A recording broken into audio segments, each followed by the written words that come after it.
qui viennent abonder aussi.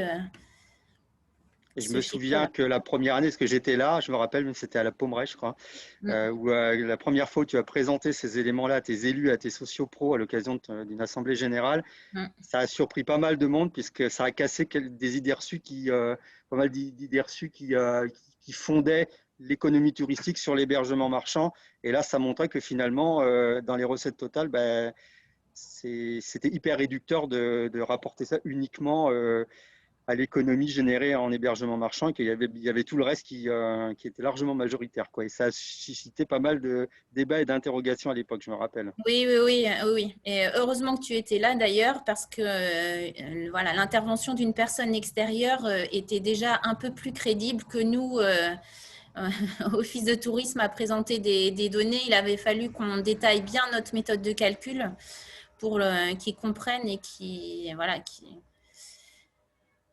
croient à cet observatoire. Donc maintenant, il y a plus de soucis, mais c'est vrai que la première année, il avait fallu bien expliquer la démarche. Donc ensuite, avec les données obtenues, eh bien, ça nous sert à différentes actions. Donc bien sûr, orienter notre plan d'action annuel. Parce qu'avec ces données-là, puisqu'on connaît mieux la clientèle, ça permet déjà de savoir si certaines actions ont des retombées sur notre territoire ou pas. Je pense par exemple à des salons sur lesquels on était présent pendant plusieurs années sur Rennes et Nantes. C'était une clientèle qu'on avait peu il y a quelques années. Et puis là, maintenant, ça ressort dans les statistiques qu'ils sont beaucoup plus présents sur le territoire. Alors après, les salons, est-ce que c'est dû au salon ou pas? Ce n'est pas l'enquête clientèle encore qui peut nous le dire. Mais en tout cas, on voit les évolutions de clientèle au niveau de la provenance depuis quelques années. Et puis, ça nous sert aussi, bien sûr, sur la communication pour cibler notre plan de communication en fonction des clientèles qu'on a sur le territoire. Ça, on l'utilise. Valoriser les retombées économiques touristiques sur le territoire. J'en parlais tout à l'heure, mais ça, c'est important, surtout pour nos élus. Renforcer l'attractivité de la destination. Quand on a des données, on peut s'en servir aussi pour certains documents ou certaines présentations pour montrer l'attractivité de la destination. Et puis, on édite justement pour valoriser toutes ces données chaque année un document qui s'appelle les chiffres clés du tourisme en Suisse normande, où on va retrouver les résultats obtenus par les enquêtes, mais aussi par tous les autres outils ou indicateurs qu'on utilise, donc Fluvision Tourisme, les enquêtes de conjoncture, les enquêtes de fréquentation adressées à nos sites, Tourinsoft pour la partie Office de tourisme, et puis la billetterie de nos événements. Donc, on retrouve toutes ces données-là sur le document et ensuite, on le diffuse bien sûr auprès de nos élus, notre conseil d'administration et de la communauté de communes pour montrer l'importance de l'activité économique touristique sur le territoire. Donc là, même encore cette année, avec les nouveaux élus, on a présenté l'observatoire à notre nouveau conseil d'administration et aux élus de la communauté de communes, puisqu'ils sont en train de voter le budget. Donc, c'était important aussi de leur présenter notre activité, mais aussi l'activité touristique sur le territoire. On a aussi souvent des demandes d'investisseurs touristiques ou de nos partenaires qui souhaitent faire un investissement. Et ça peut être utile pour leur business plan ou pour analyser le marché avant d'investir. Il y a quelques données qui peuvent être utiles aussi pour ça. On transmet aussi à nos partenaires privés et financiers. Donc, ça appuie aussi notre démarche. Et puis, à toutes les personnes qui en font la demande quand elles font des études sur le territoire pour des étudiants ou autres. Donc, c'est un document qu'on diffuse quand même assez bien.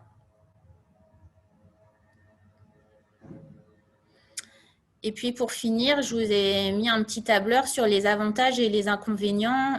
Donc, les avantages, je vous l'ai dit, ça permet d'avoir quand même beaucoup de données qu'on ne peut pas avoir avec d'autres outils. donc qui sont utiles dans le cadre du développement d'un observatoire. Ça vient en complément, oui, des autres outils, par exemple Fluvision. On n'a pas forcément les mêmes données que Fluvision ou que d'autres outils.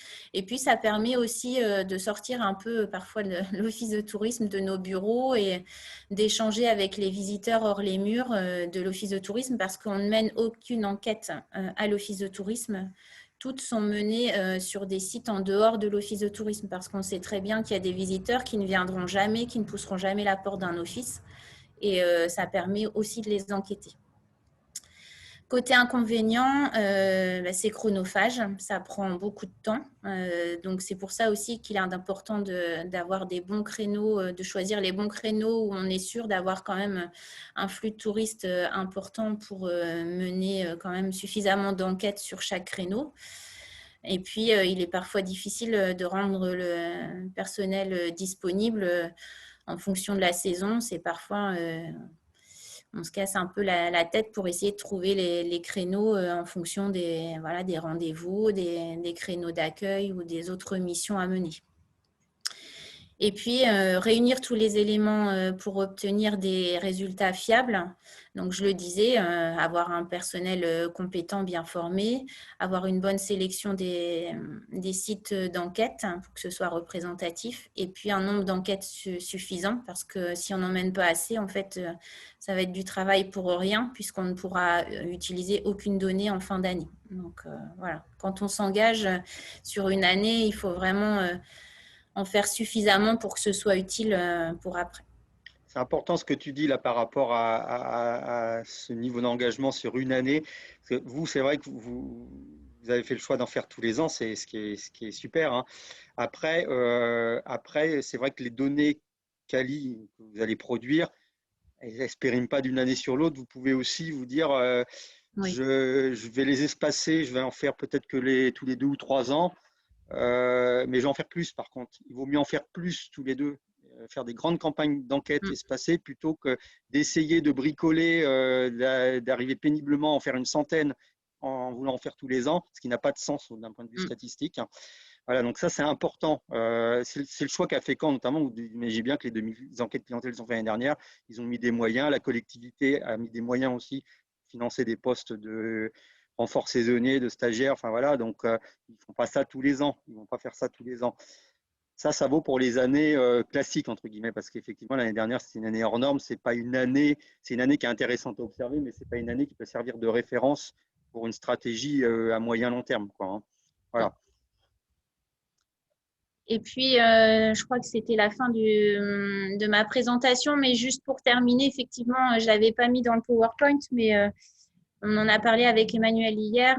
On a également testé une enquête clientèle sur un événement parce que c'est très spécifique et donc l'enquête clientèle, on peut la retravailler sans avoir à tout modifier au niveau des questions, mais pour aussi analyser une clientèle sur un événement qui est assez particulier et puis aussi éventuellement connaître les retombées économiques d'un événement sur un territoire, ce qui n'est pas négligeable.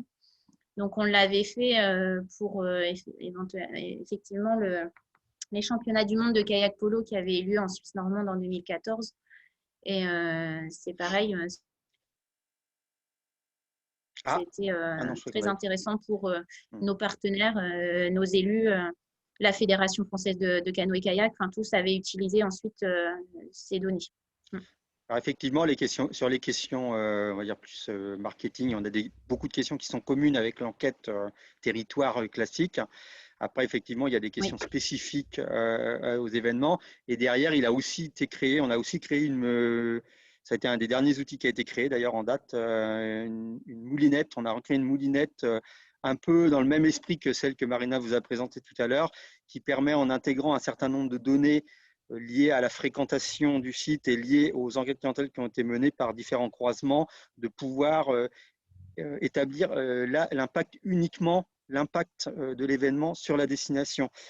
On vous propose pour ça une méthode qui s'appelle la méthode des flux, qui est une méthode qui a été développée par par les services de l'État, la direction générale de l'entreprise, et qu'on a retraduit, sur un outil, un peu plus simple, voilà. Et en gros, cette méthode-là, elle permet de mesurer l'impact net d'un événement sur une destination. Voilà. C'est-à-dire quels sont les flux financiers, les apports extérieurs nets pour la destination liée à l'événement. Voilà. Donc, ça fait appel à une méthode bien particulière, mais qui n'est pas compliquée en soi, voilà, qui permet d'analyser bien quelles sont les dépenses et les recettes générées par le territoire et générées par des acteurs hors territoire pour générer le vrai impact économique que l'événement va avoir sur la destination. Oui, nous, ce qu'on avait fait effectivement, en plus des enquêtes clientèle, c'est que dans notre budget, chaque direction avait ressorti les dépenses qui avaient été faites sur le territoire, en plus voilà, des dépenses des visiteurs même lors de l'événement. Et donc, qu'est-ce que ça avait donné quoi, en termes d'apport financier sur le kayak polo? Alors, j'avais dû mettre le document. J'ai plus ça en tête, je reprends ça tout de suite.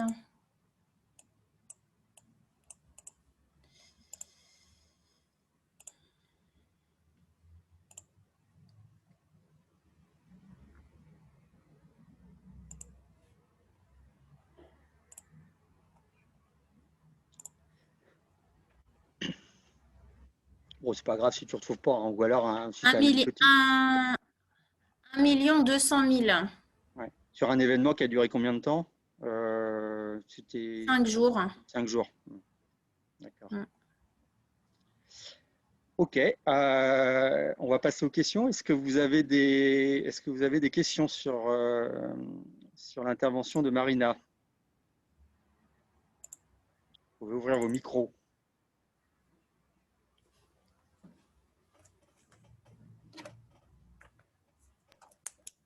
C'est toujours compliqué la première question. Du coup, j'avais une petite question pour Marina. Oui. Alors, j'interviens tout à l'heure, mais on le verra, on n'est pas du tout au même stade de maturité sur l'observatoire touristique que vous. Et je voulais savoir le chiffre ces 20 millions d'euros, c'est ça que tu annonçais? Oui. Du coup, tu le mets en parallèle de quelles autres données pour montrer que c'est beaucoup ou pas beaucoup? Alors, oui, jusqu'alors, justement, au tout début, c'était compliqué de se comparer avec d'autres territoires touristiques puisqu'il y en avait peu qui utilisaient cet indicateur-là. Après, ce qui peut être intéressant, c'est de le comparer avec d'autres activités économiques sur le territoire pour montrer que voilà, le tourisme, c'est une part importante de l'activité économique sur notre territoire par rapport soit à l'industrie, l'agriculture, enfin voilà, ce que vous avez sur votre territoire, c'est comme ça nous qu'on le compare plus qu'avec d'autres destinations parce que peu l'utiliser jusqu'alors. Enfin, je ne sais pas, Emmanuel, s'il y en a beaucoup qui Oui, l'utilisent. oui, mais puis alors après, faut faire attention aussi à ce genre de comparaison sur du volumétrique comme ça. Parce que c'est très lié au potentiel touristique de la destination aussi. Voilà, Donc c'est ça. attention avec qui on se compare aussi. Ça, c'est pour celles et ceux qui sont sur le dispositif pilote. J'ai évoqué brièvement tout à l'heure. Il y a un indice qui s'appelle l'indice de touristicité, qui est un indice qui classe les destinations par catégorie, par potentiel touristique. Il faut se comparer avec ses comparables. Vous n'avez pas tu vas pas comparer toi ton activité touristique avec celle je sais pas moi, avec celle de Deauville par exemple, quoi. La configuration Oui, n'est pas bien du tout sûr. la même, le comportement en termes de consommation non plus. Enfin voilà. Du coup, Mm. c'est important de se comparer avec des destinations qui ont un potentiel similaire au vôtre. Par rapport à ce que pèse le tourisme, toi, par rapport aux autres activités économiques, tu as des données précises sur le poids des autres activités, l'industrie, l'agriculture, qui permettent de situer le tourisme par rapport à ces activités-là? Alors, en termes d'emploi, oui, de chiffre d'affaires, je ne sais plus, j'ai pas le document avec moi. Mais c'est pas toujours actualisé. En fait, je peux pas le faire chaque année. C'est quoi? Oui, C'est des données chambre de commerce que tu as, que tu récupères? oui, ben, avec la communauté de communes, avec le service économique, là, j'arrive à avoir quelques données, mais oui, on n'a pas forcément des données toujours actualisées. D'accord. Mais c'est le seul moyen de comparaison qu'on a pour le moment. Est-ce qu'il y a des questions de… Oui, moi j'avais une question. Par rapport au personnel saisonnier, est-ce que ça demande une embauche supplémentaire ou parce que je suppose que les moments d'enquête, c'est à des moments où il faut aussi du monde à l'accueil, où il y a des flux. Et voilà, est-ce que ça demande de l'embauche supplémentaire ou vous arrivez à faire avec le nombre que vous aviez avant? Alors, ça ne demande pas forcément une embauche supplémentaire. Après, nous, on a embauché depuis quelques années, donc ça fait partie de l'augmentation de l'activité au sein de l'Office de tourisme. Mais on va dire sur une semaine, on fait des créneaux de 2 heures à chaque fois. Chaque jour d'enquête, on part sur 2 heures. Et puis, ça se répète. Alors, on essaie d'avoir deux saisonniers, que ce soit pas forcément la même personne qui fasse toutes les enquêtes. C'est un peu moins lourd déjà et ça permet d'être moins absent à l'accueil. Mais nous, on ne peut pas dire qu'on a embauché spécifiquement pour les enquêtes clientèle. Ça fait partie voilà, de l'augmentation de l'activité de l'Office de tourisme dans son ensemble. Mais voilà. Après, c'est dans effectivement, leur fiche de poste, on va dire, quand tu les embauches, quand vous les voilà, embauchez. ça fait Voilà. partie, ça fait partie de la fiche de poste des saisonniers, c'est sûr. Ce temps de travail-là, il est déjà prévu de toute façon. Il ne vient pas manger sur un planning accueil. Voilà. Sachant que nous, tout le personnel reste assez polyvalent. On est une petite équipe et chacun fait aussi de l'accueil. L'accueil ne repose pas en saison que sur les saisonniers. Donc, voilà. Après, les plannings ne sont pas simples à faire, hein, ça c'est sûr. Mais… Vous faites un peu d'accueilleur les murs chez vous? Je ne sais plus, Marina. Non, pas Non. encore. Parce que ça peut être une occasion aussi, l'accueilleur les murs, C'est ça. en même temps, je sais que certains ont expérimenté ça, de faire des enquêtes clientèle pendant qu'ils font de l'accueilleur des murs. Or, les murs, là, pour le coup, ils font d'une pierre deux coups, si je puis dire, quoi, hein, voilà. Oui, c'est ce qu'on aimerait. On devait avoir un vélo adapté là, pour faire l'accueilleur les murs, mais ça n'a pas fonctionné l'année dernière. Donc, on va voir cette année pour pouvoir en faire un peu et faire les enquêtes en même temps. Dans le prolongement de la question de Corinne là, sur la mobilisation des ressources humaines, tu évoquais aussi le recours à des stagiaires. Du coup. Tu arrives à mobiliser du coup des stagiaires et sur quelle période? Parce qu'on sait que des fois, juillet-août notamment, c'est difficile de trouver des stagiaires. Non, mais pour mai-juin. Pour mai-juin, souvent, on a beaucoup de demandes de stagiaires. Alors, on n'en prend pas, voilà, on n'en prend pas 5 pour les enquêtes clientèle, mais en tout cas, c'est pareil. En général, en fonction du stagiaire, on voit bien aussi si ça peut l'intéresser parce qu'un stagiaire qui n'est pas motivé, soit les enquêtes vont être mal complétées, soit il ne va pas en faire beaucoup pendant son créneau. Donc, il faut qu'il y ait quand même une certaine motivation. Alors, on n'y pense pas forcément, mais les stagiaires que vous pouvez mobiliser, c'est pas forcément formation tourisme. Hein. On a, je ne sais pas en Bourgogne-Franche-Comté, mais en Normandie, on a une antenne de l'université de Caen avec une école, un IUT statistique. Et ça peut étudier des étudiants en école de stat aussi. Ça peut être un projet intéressant pour eux. Derrière, ils moulinent la matière. Voilà. Donc, voilà, ça peut être aussi une idée parce qu'ils ont parfois aussi, eux, du mal à trouver des stages. Et n'hésitez pas à faire appel à ce genre d'établissement. Pour la Normandie, c'est l'IUT de Lisieux. Je pourrais vous donner les coordonnées si ça vous intéresse, les responsables de stage. Et puis, Bourgogne-Franche-Comté, ce genre de formation doit forcément exister aussi. Hein.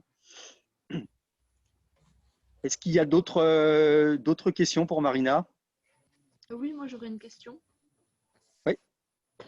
C'était pour savoir la durée de votre questionnaire, à peu près, quand vous mettez combien de temps pour l'administrer? C'est pas très long. Après, il y a aussi le temps d'échange parfois après avec les visiteurs parce qu'ils profitent pour échanger sur voilà, d'autres questions liées au territoire. Mais le questionnaire en lui-même, en 5 minutes, c'est fait, hein. Ok, d'accord. J'ai même eu des retours qui me disaient, ouais, même parfois 2-3 minutes, hein, ça dépend. Ah oui, bah Ouais, après, ça dépend, oui. ça dépend de l'échange qu'on va avoir effectivement avec le. Oui, bien sûr. Mm. D'accord, merci. Après, je me souviens aussi que certains enquêteurs avaient une appréhension avec la question sur la dépense pendant la journée Mm. liée au commerce, aux loisirs, etc. Et en fait, les touristes interrogés en général répondent assez facilement. Il faut juste être bien précis sur la question, qu'ils ne nous donnent pas un chiffre pour leur séjour complet, c'est bien sur la journée. Donc, on était aussi bien attentifs sur ces réponses-là. Mm. Et c'est vrai qu'on pensait que c'était un tabou et en fait, pas tant Non, que ça au final, hein. non, ça Pas va. tant. Oui. C'est pas forcément une difficulté qu'on rencontre. Ouais. Mm. Excusez-moi, Il y a- j'avais une question. Ouais.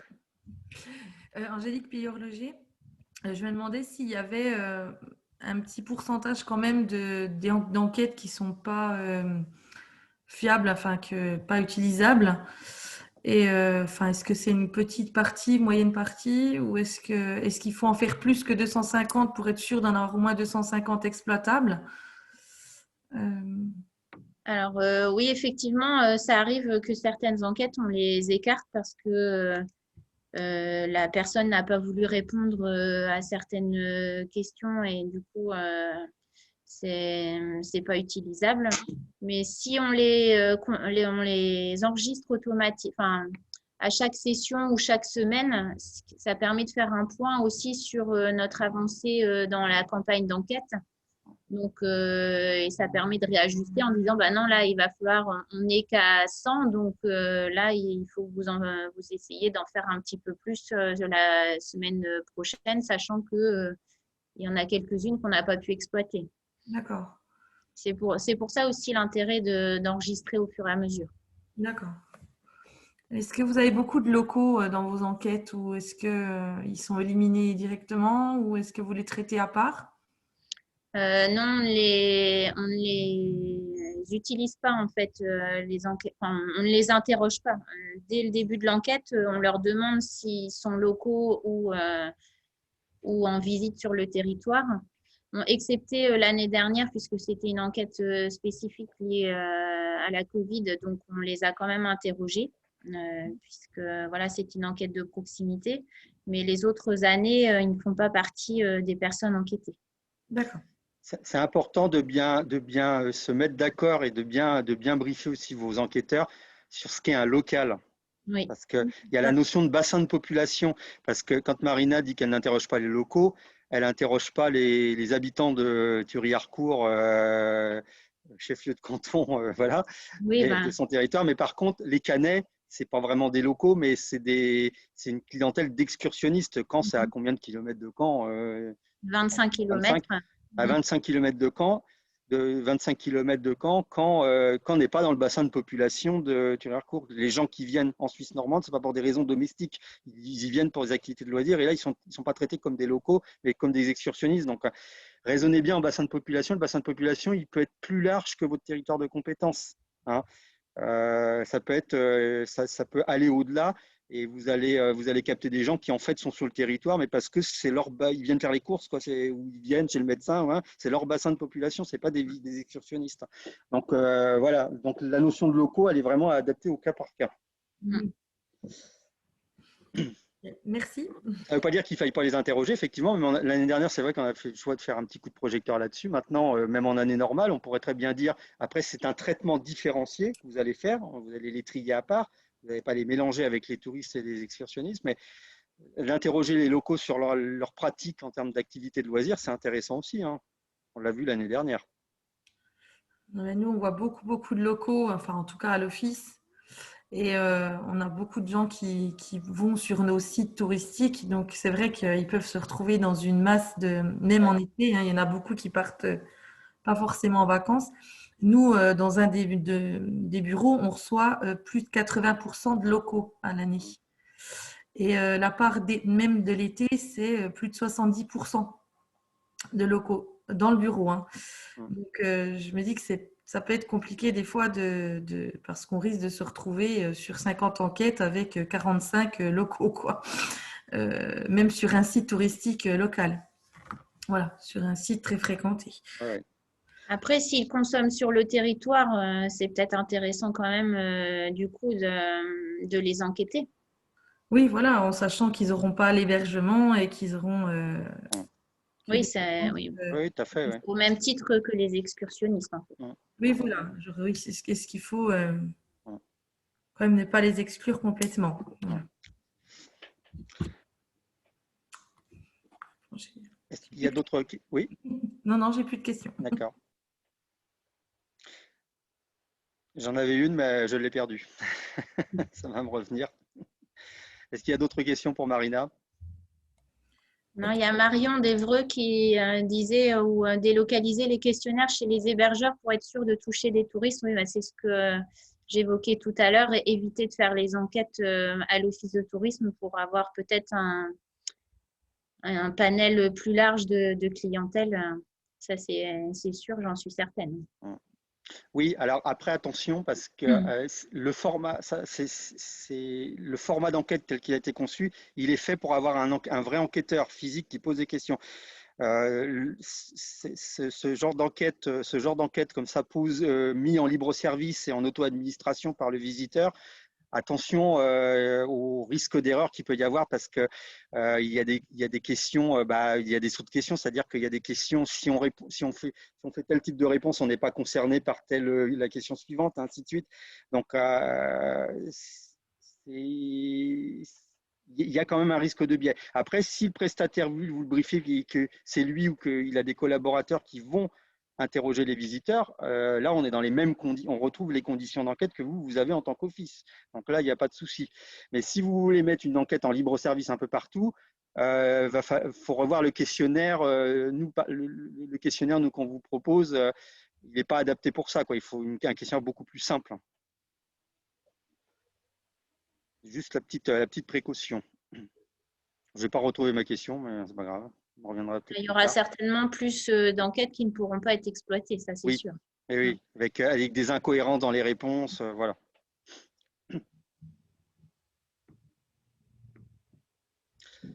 Ce que je vous propose, c'est qu'on passe à Louis-Michaël, et puis on fera de toute façon, on fera un tour de table de questions générales à la fin, hein, si vous avez des questions complémentaires à poser à nos intervenants. Je te laisse la parole, Louis-Michaël. Bonjour à tous, du coup je suis Louis-Michaël Graal, le directeur de l'Office de tourisme de Mâcon dans le sud de la Bourgogne. Je suis là depuis 3 ans, et auparavant j'étais en Bretagne, du coup sur la forêt de Brocéliande, pas loin de la Normandie. Alors du coup, simplement en préambule, hein, normalement ça aurait dû être mon collègue Robin qui est en charge de la qualité de l'observatoire, qui était amené à intervenir, mais là il est en congé. On a maintenu notre intervention, mais c'est pas forcément moi qui étais sur l'opérationnel de l'enquête. Donc, pour vous présenter notre destination dans les grandes lignes, hein, du coup l'agglomération de Mâcon, c'est 75 000 habitants, et ça se situe vraiment à l'extrême sud de la Bourgogne, en frontière du Rhône et de l'Ain, et à proximité de Lyon. C'est à 70 km de Lyon. Du coup, on est assez attiré par la métropole lyonnaise, mais on est quand même assez identitaire de la Bourgogne, notamment avec notre vignoble du Mâconnais, qui recense des appellations assez connues, le Pouilly-Fuissé, le Saint-Véran ou encore le Viré-Clessé. Et puis l'appellation Mâcon, qui est en fait une des appellations les plus produites en Bourgogne. Donc l'agglo fait 75 000 habitants, la ville-centre c'est Mâcon, 5 000 habitants, c'est la préfecture de la Saône-et-Loire également, donc on est ville-préfecture. Et la grosse particularité de Mâcon, c'est sa capacité d'hébergement qui est assez extraordinaire par rapport à sa taille. Du coup, on a 40 hôtels, 4 campings, 50 chambres d'hôtes, 1400 résidences secondaires, mais c'est surtout les 40 hôtels qui sont impressionnants puisqu'on est un territoire de passage. On est vraiment situé au centre de l'Europe de l'Ouest, à mi-distance de Paris et de Marseille, 400 km de l'un et de l'autre, sur la 6, Et puis, on est aussi sur l'autoroute A40 qui va nous relier à Genève en moins de 2 heures. Et puis également sur ce qu'on appelle la route Centre-Europe Atlantique, la RCEA, qui est en travaux actuellement pour passer en 4 voies, qui va nous relier à Nantes et à Bordeaux. Donc, c'est vraiment extrêmement bien situé. Sans compter une gare TGV. On a la Saône également qui traverse la ville en liaison fluviale. Une voie bleue qui longe la Saône pour les itinéraires cyclos et une voie verte qui se dirige vers le vignoble, vers la ville de Cluny, qui est également très célèbre. Du coup, on a beaucoup d'atouts en termes d'accessibilité, ce qui fait qu'on a une densité énorme d'hébergement. Avec ces 40 hôtels, ça représente 1400 chambres à peu près d'hôtels et plus de 500 000 nuitées par an. On est aussi connu pour avoir un grand site de France, le grand site de Solutré. Solutré-Pouilly-Vergisson, qui a le label national, qui est connu parce que c'était le lieu de pèlerinage de François Mitterrand. Il y a aussi d'autres atouts importants sur ce site. Et puis la proximité avec 2 lieux emblématiques, les abbayes de Cluny et de Tournu, qui sont des territoires voisins, mais qui constituent une destination commune qu'on appelle Sud-Bourgogne. Cluny, Mâcon, Tournu, Sud-Bourgogne. Donc on travaille ensemble sur une logique de destination de séjour. Et du coup, cette particularité d'être avant tout une étape nous incite à développer encore plus cette notion de séjour. Et ça nous a aussi amené à mener notre enquête d'observation touristique. Voilà pour la présentation rapide. Voilà, donc la structure en tant que telle, on est une association loi 1901, un schéma classique. On a plusieurs bureaux, plusieurs activités plus précisément, puisqu'on a l'office de tourisme à Mâcon, ce qui est la ville. Et on a aussi la gestion d'une base nautique en centre-ville, qui est ouverte l'été, qu'on a appelée Mâcon-sur-l'eau. Et puis également la Vélogare du Mâconnais, qui est un ancien bureau d'accueil qu'on a vraiment transformé en activité commerciale de location de vélos, qui fait également un relais d'information. 60 000 visiteurs à l'année sur l'ensemble de ces lieux, 45 000 sur le siège à Mâcon. Bon, là, vous voyez, 15 000 forcément en 2020, sur une année un peu spéciale. Le budget, c'est entre 900 000 et 1 million d'euros, selon l'activité commerciale, notamment des congrès, où on est amené à organiser des congrès, ce qui peut doper artificiellement un peu le chiffre d'affaires sur certaines années. 12 équivalents temps plein à l'année, donc on a un service commercial, on a lancé un service d'accompagnement aussi des partenaires. On a lancé, là on en parlera tout à l'heure, du coup, l'observatoire touristique, mais ça fait que 1 an et demi, donc par rapport à notre collègue de la Suisse normande, on n'est pas du tout dans le même niveau de maturité. Bon, ça peut être assez intéressant, c'est une première expérience pour nous. Et là, on est en train de passer le classement en catégorie 1, après avoir obtenu tout récemment la marque qualité. Voilà, on a plusieurs labels autres, un accueil vélo, puisqu'on a ces 2 liaisons, ces 2 itinéraires cyclo importants, la voie verte et la voie bleue. Tourisme handicap, vignoble et découverte, puisqu'on a le label vignoble et découverte qui est développé sur l'ensemble du vignoble du Mâconnais. Alors, nos motivations pour mettre en place l'enquête. Un des premiers, c'était d'avoir des retours consommateurs pour nos groupes qualité de destination. Sur Mâcon, on a fait le choix d'avoir un groupe qualité dédié à la ville-centre et uniquement à la ville-centre, donc avec les services techniques, les élus de la ville-centre. Et du coup, c'était extrêmement important pour nous d'avoir des retours. Ceux qui sont en démarche qualité le savent, ce n'est pas toujours évident d'avoir des retours de clientèle sur les questionnaires qualité pour alimenter nos groupes. Et du coup, cette enquête nous a vraiment permis de développer parfois ce point noir. On a très peu de retours. On a aussi un des gros enjeux chez nous, c'est de doper l'attractivité de la ville. Alors là, on cherchait des indicateurs entre guillemets, de résultats par rapport à ça, en tout cas des critères d'évaluation de l'attractivité de la ville de Mâcon. C'est pour ça qu'on a posé aussi dans cette enquête-là quelle image avaient les interrogés sur la ville de Mâcon. Donc, ce qui est intéressant, c'est d'avoir l'image des habitants et puis l'image d'un point de vue touriste de séjour ou touriste de passage. Donc ça fait partie des critères qu'on va suivre chaque année. Quelle image ont les habitants et les visiteurs de notre ville? Parce que même si on est très connu, là on en plaisantait tout à l'heure avec Griezmann, Mâcon, ça a beaucoup d'autres atouts. Et finalement, on est un petit peu, c'est un peu paradoxal, à la fois l'étape nous fait vivre, à la fois elle nous dessert en termes d'image, puisqu'on est enfermé dans cette notion de ville-étape.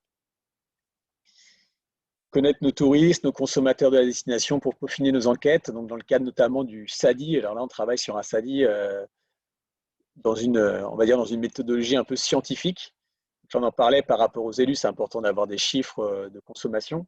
Et nous, on a constaté auprès de nos administrateurs, il y a des élus dans les administrateurs, il y a aussi des sociopros, c'est qu'on manquait de données un petit peu objectives par rapport à nos clientèles. Et ce type d'enquête, alors on a fait une enquête dans le cadre du SADI auprès des sociopros, quels sont les gens que vous recevez, et puis du coup, cette enquête estivale a été aussi une nouvelle entrée pour abonder sur qui sont nos clientèles et construire nos quatre personas de clientèle phare, qui sont aujourd'hui les 4 personas sur lesquels on s'appuie dans l'ensemble de nos travaux. Ça va être aussi les personas qu'on va chercher à travailler avec nos sociopros. Et du coup, c'était vraiment important d'avoir des données.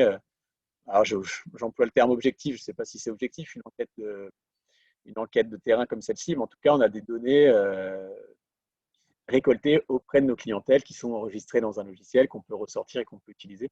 Donc, en termes de légitimité par rapport à la construction de fiches persona de clientèle, c'est quand même très important pour consolider et avoir un appui sur le long terme. Pas se dire, bah, du coup, on a choisi quelle clientèle, mais en fait, pourquoi celle-là, quoi. Moi, ça nous donne des arguments fiables. Après, bon, l'idée de la consommation sur le terrain, je pense qu'on a beaucoup à progresser quand je vois ce qui a été fait sur nos collègues là, de Normandie. Mais ça, forcément, c'est un critère qui intéresse beaucoup les élus. Et puis là, c'est un peu la question que j'avais posée aussi, c'est pouvoir se comparer à d'autres destinations. Donc, ça nous a vraiment incité à développer cette enquête, le travail qu'on a mené avec Emmanuel, avec Karianne, qui est un engagement un peu collectif avec d'autres offices pour pouvoir partager les retours et progresser tous ensemble, pouvoir se comparer, voir où sont nos points forts et nos points d'amélioration. D'une manière générale, l'observatoire, c'est vraiment un objectif important pour le Mâcon. C'est assez récent, on l'a mis en place il y a 1 an et demi avec du coup le collègue Robin pour mesurer le poids du tourisme dans l'économie, inciter les élus à s'intéresser à cette question du tourisme, parce que ce n'est pas forcément naturel, malgré le volume que je considère comme énorme de touristes à dormir à Mâcon par rapport à la taille de la ville. Ce n'est pas forcément quelque chose qui est appréhendé par les politiques. Et si on n'a pas des chiffres à leur donner, c'est assez compliqué de les motiver. Donc là, d'année en année, on sent bien que les élus locaux sont de plus en plus intéressés par la question du tourisme. Et c'est en partie parce qu'on est en capacité de leur montrer que ça pèse dans l'économie.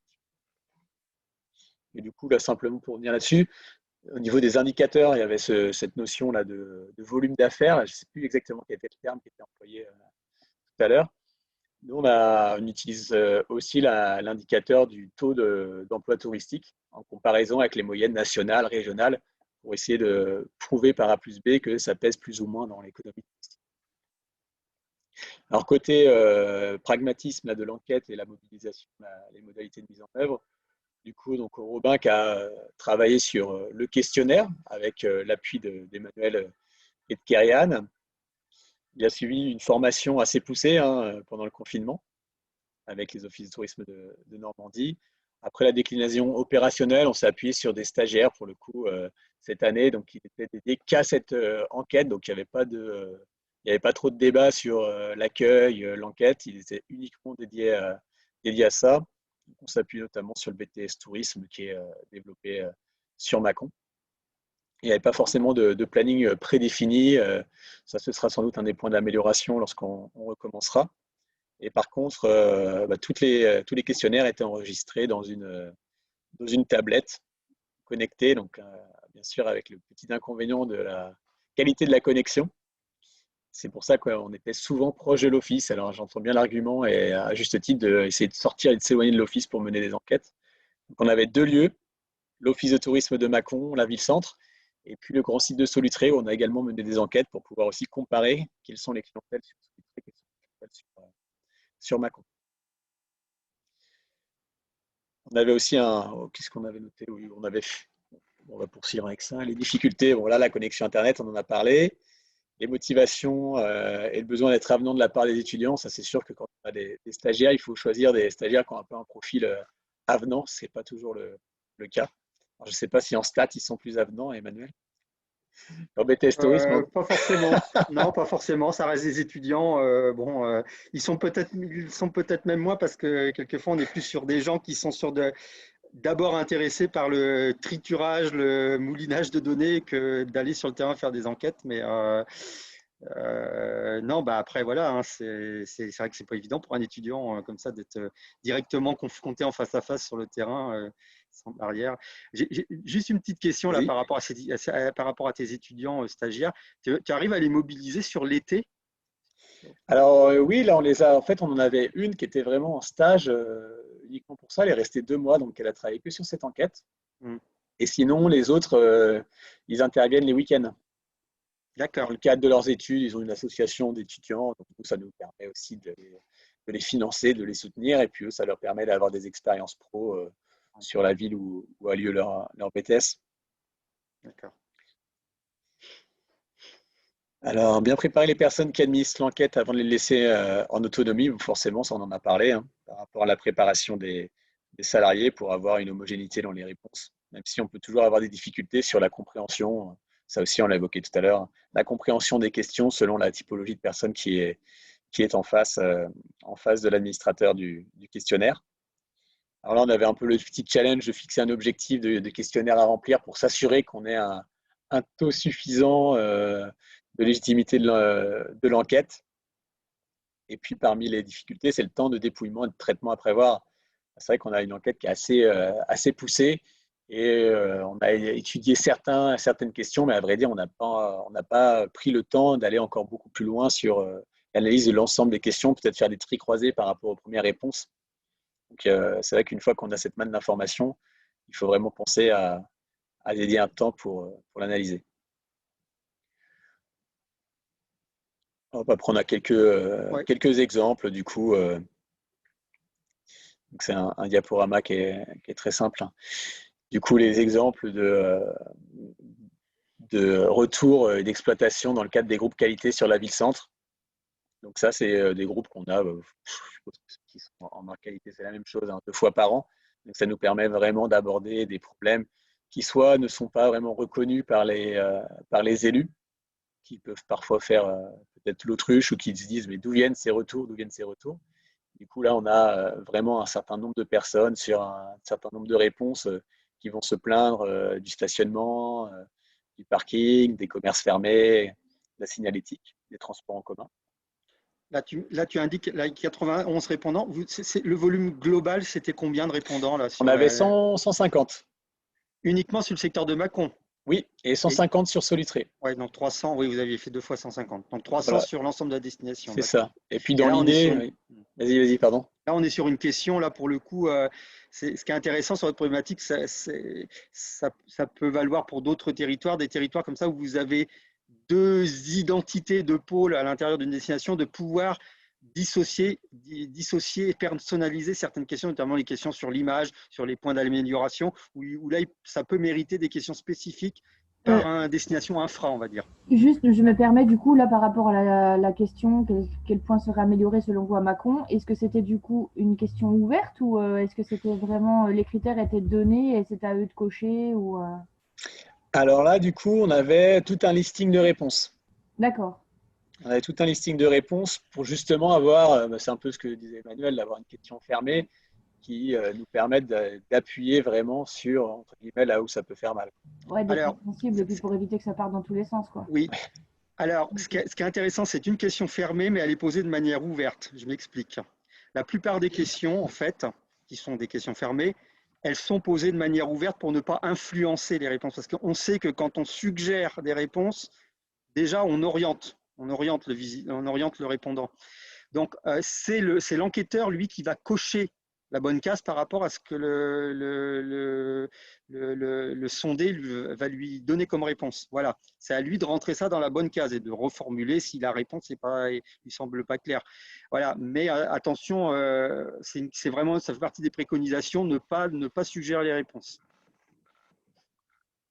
Voilà un exemple en tous les cas. Après, on avait une question ouverte à la fin où du coup, il pouvait un peu se lâcher. Voilà, ça c'est les indicateurs de notoriété. Alors c'est vraiment un premier test pour nous, une première expérience, comme je vous le disais, c'est la première fois qu'on met ce type d'enquête. Et on a vraiment cette question des indicateurs de suivi sur le très long terme de l'attractivité et l'image de la ville. Voilà la question qu'on s'est posée, qu'on posait à tous les gens qu'on rencontrait. Alors, comme on était près de l'office de tourisme, je pense que ça pouvait aussi influencer positivement les réponses. C'est là où il faut qu'on fasse attention par rapport au lieu où on est. forcément, des gens qui viennent à Mâcon, naturellement, c'est qu'ils ont un ressenti positif ou une attractivité naturelle pour la ville. Donc, c'est là où le lieu de l'enquête, même si on se décalait peut-être de 100 mètres dans la ville, on n'aurait peut-être pas eu les mêmes retours. Donc, ça, c'est des expériences qu'on tire de cette première année. Voilà, après, on a des choses assez classiques comme on l'a vu tout à l'heure. Hein. Comment est-ce qu'ils sont venus, la tranche d'âge, c'est ce qui nous a permis de créer nos 4 cibles de clientèle privilégiées sur notre destination. Et comme je vous le disais tout à l'heure, c'est vraiment des cibles sur lesquelles on va s'appuyer au quotidien, dans tous nos travaux et auprès de nos sociopros. C'est pour ça qu'on a essayé de cumuler un maximum de chiffres. Cette enquête cet été, et puis des enquêtes aussi auprès des sociopros. On aura peut-être l'occasion d'ailleurs de présenter notre travail qu'on a mené avec Karianne sur notre SALI, où je pense qu'on est allé assez loin pour avoir des retours des sociopros et des visiteurs pour vraiment bien les connaître. Voilà pour la présentation rapide. On ouvre les questions? Et juste aussi un point que je n'avais pas noté dans les motivations, un de nos enjeux, c'est aussi d'enrichir notre base de données clients. Et c'est aussi une opportunité, quand on rencontre notamment les habitants, de pouvoir les intégrer dans notre base de données. Donc à chaque fois, on leur demandait aussi ce qu'ils étaient OK pour qu'on enregistre leur mail. Comme ça, on le réimplémentait dans notre logiciel dessus. Est-ce qu'il y a des questions?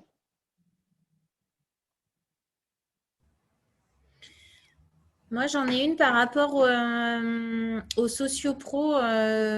Vous avez beaucoup de retours des sociopros. Ils s'impliquent bien dans les enquêtes? Alors du coup, là, l'enquête qu'on a menée aux sociopros, c'est vraiment une enquête que nous, Office, on leur a posée en direct en leur disant quels sont vos types de clientèle, quelles sont vos clientèles phares, quels sont ceux que vous recevez le plus. Ça, c'était la première étape de l'enquête auprès d'eux. Et en fonction de leur retour, on a pu peser aussi, en fonction de leur fréquentation, le poids de chacune des clientèles sur notre destination, ce qui nous a permis d'établir un classement dans nos clientèles phares. Et ensuite, on a interrogé les pros qui recevaient les clientèles phares, uniquement ceux-là, sur un questionnaire un peu plus quali de qui sont vos clientèles. En l'occurrence, là, nous, on a ciblé par exemple les familles avec des enfants de moins de 12 ans qui habitent à 2 à 3 heures de route de Mâcon. Du coup, les sociopros qui recevaient ces gens-là, on leur a demandé comment réagissaient ces clientèles, quels étaient leurs comportements, etc., pour vraiment affiner notre fiche persona. Donc, il y a vraiment eu deux phases. La première phase, c'est qui sont les clientèles que vous recevez le plus. Et la deuxième phase, on a sélectionné ceux qui recevaient nos clientèles phares pour aller plus loin sur la connaissance de nos cibles. Ce n'est pas une enquête que les pros ont menée auprès de leurs clients. Ça, on a essayé de le développer, mais pour l'instant, ça n'a pas encore pris. Hein. Peut-être que chez vous, c'est peut-être plus mûr et que les pros envoient un questionnaire en direct, en ligne à la fin de chaque séjour. Je ne sais pas si vous faites les choses. Non, je ne m'avancerai pas trop là-dessus. C'est ce qu'on, en termes de maturité, non, là-dessus. C'est ce qu'on aimerait bien développer aussi avec la région, parce qu'il y a l'observatoire qui s'appelle ITour, qui est une enquête en ligne. Peut-être qu'il y a des collègues bourguignons-franc-comtois là, qui arrivent à le développer via leur sociopro pour récolter plus de données, parce que c'est un bel outil, mais il n'y a pas assez de données à chaque fois. La problématique, c'est que, on va dire, c'est une enquête qui est assez lourde, et même les sociopros hésitent à l'envoyer à leurs clients. Donc là, on est en train de regarder ça aussi avec Karianne, avec le service observatoire du CRT, pour faire une enquête qui est un peu plus synthétique et que les sociopros puissent l'adresser à la fin du séjour de leurs clients. Mais je pense que là, on sort peut-être un peu de ce débat sur l'enquête de l'été. Il y a vraiment un enjeu, c'est que les sociopros envoient les enquêtes clientèle. C'est quand même eux qui sont en contact, surtout à Mâcon en fait, où on a vraiment, nous on voit très peu finalement de gens qui sont en séjour. C'est vraiment nos hébergeurs qui les voient. Du coup, il y a un vrai enjeu à développer les enquêtes par les sociopros. Justement, j'ai une question générale pour vous deux. Par rapport justement, vous, à la connaissance clientèle que vous avez à l'OT, est-ce que vous constatez, alors auprès des sociopros, mais sur le terrain à travers les enquêtes clientèle, est-ce que vous avez des surprises, des choses, de dire finalement, on identifie des clientèles ou des comportements qu'on ne voit pas à l'office, quoi. Est-ce que c'est quelque chose que vous avez senti à travers les enquêtes, ça? Je ne sais pas qui veut répondre. Peut-être Marina qui a un peu plus d'antériorité. Pas de réelle surprise, mais parce qu'on savait avec nous, les partenaires sport nature, qu'on avait notamment une clientèle de sportifs jeunes qu'on ne voit, c'est pas qu'on ne voit pas à l'office de tourisme, mais on les voit en moindre proportion, en tout cas, que sur le territoire. On a certaines clientèles, on le sait bien maintenant, qui fréquentent moins l'office de tourisme, qui vont fréquenter notre site internet certainement, mais qui ne vont pas venir dans nos bureaux. Donc, pour moi, l'enquête clientèle en dehors de l'office, forcément, ça va être plus représentatif. Et c'est sur ces clientèles-là qu'on peut mieux travailler puisqu'on ne les voit pas forcément ou on les voit moins à l'office. On a un retour un peu similaire aussi chez nous par rapport aux jeunes couples qu'on n'a pas forcément nous identifiés comme des clientèles prioritaires et qui ne sont pas dans les 4 premières, mais qui arrivent sur la cinquième position de ce qu'ont répondu nos sociopros. Et là aussi, c'était assez surprenant. Après, nous, on a une clientèle qui est très spécifique à Mâcon, qui sont tous les gens qui sont là pour le business, en fait, qu'on ne voit pas à l'office, mais qui sont juste ultra nombreux. C'est quasiment la moitié des gens qui dorment dans notre hôtellerie. Donc, c'est des gens qu'on va travailler d'une façon très spécifique. Mais pour l'instant, ce n'est pas ceux qu'on développe en priorité. Et à vrai dire, oui. J'allais juste dire, nous, cette enquête-là, on l'a vraiment menée parce qu'on a eu un débat en conseil d'administration où justement, on n'avait pas ces chiffres-là. Et c'était vraiment ultra subjectif dans les débats, ce qui était très gênant. C'est pour ça que finalement, on leur a dit on va interroger en direct nos sociopros pour savoir qui sont nos clients et avec qui, sur lesquels on doit travailler. Il y avait notamment ici un tourisme historique, un tourisme des groupes. Il y a beaucoup de groupes qui dorment dans les hôtels. Et finalement, quand on pose la question aux sociopros, c'est pas vraiment le cas, quoi. Même en 2019, alors là encore moins en 2020 et encore moins en 2021. Et c'était pas finalement une clientèle qu'ils affichaient comme étant dans les clientèles principales de leurs offres. Et du coup, ça nous a aussi permis d'argumenter pour un peu sortir cette clientèle historique, ne pas l'abandonner complètement, mais vraiment dire que c'est plus aujourd'hui une clientèle phare de notre territoire. D'accord. Est-ce qu'il y a des questions, d'autres questions? Oui, j'ai une question. Christelle, Office de tourisme de Puisay-Forterre.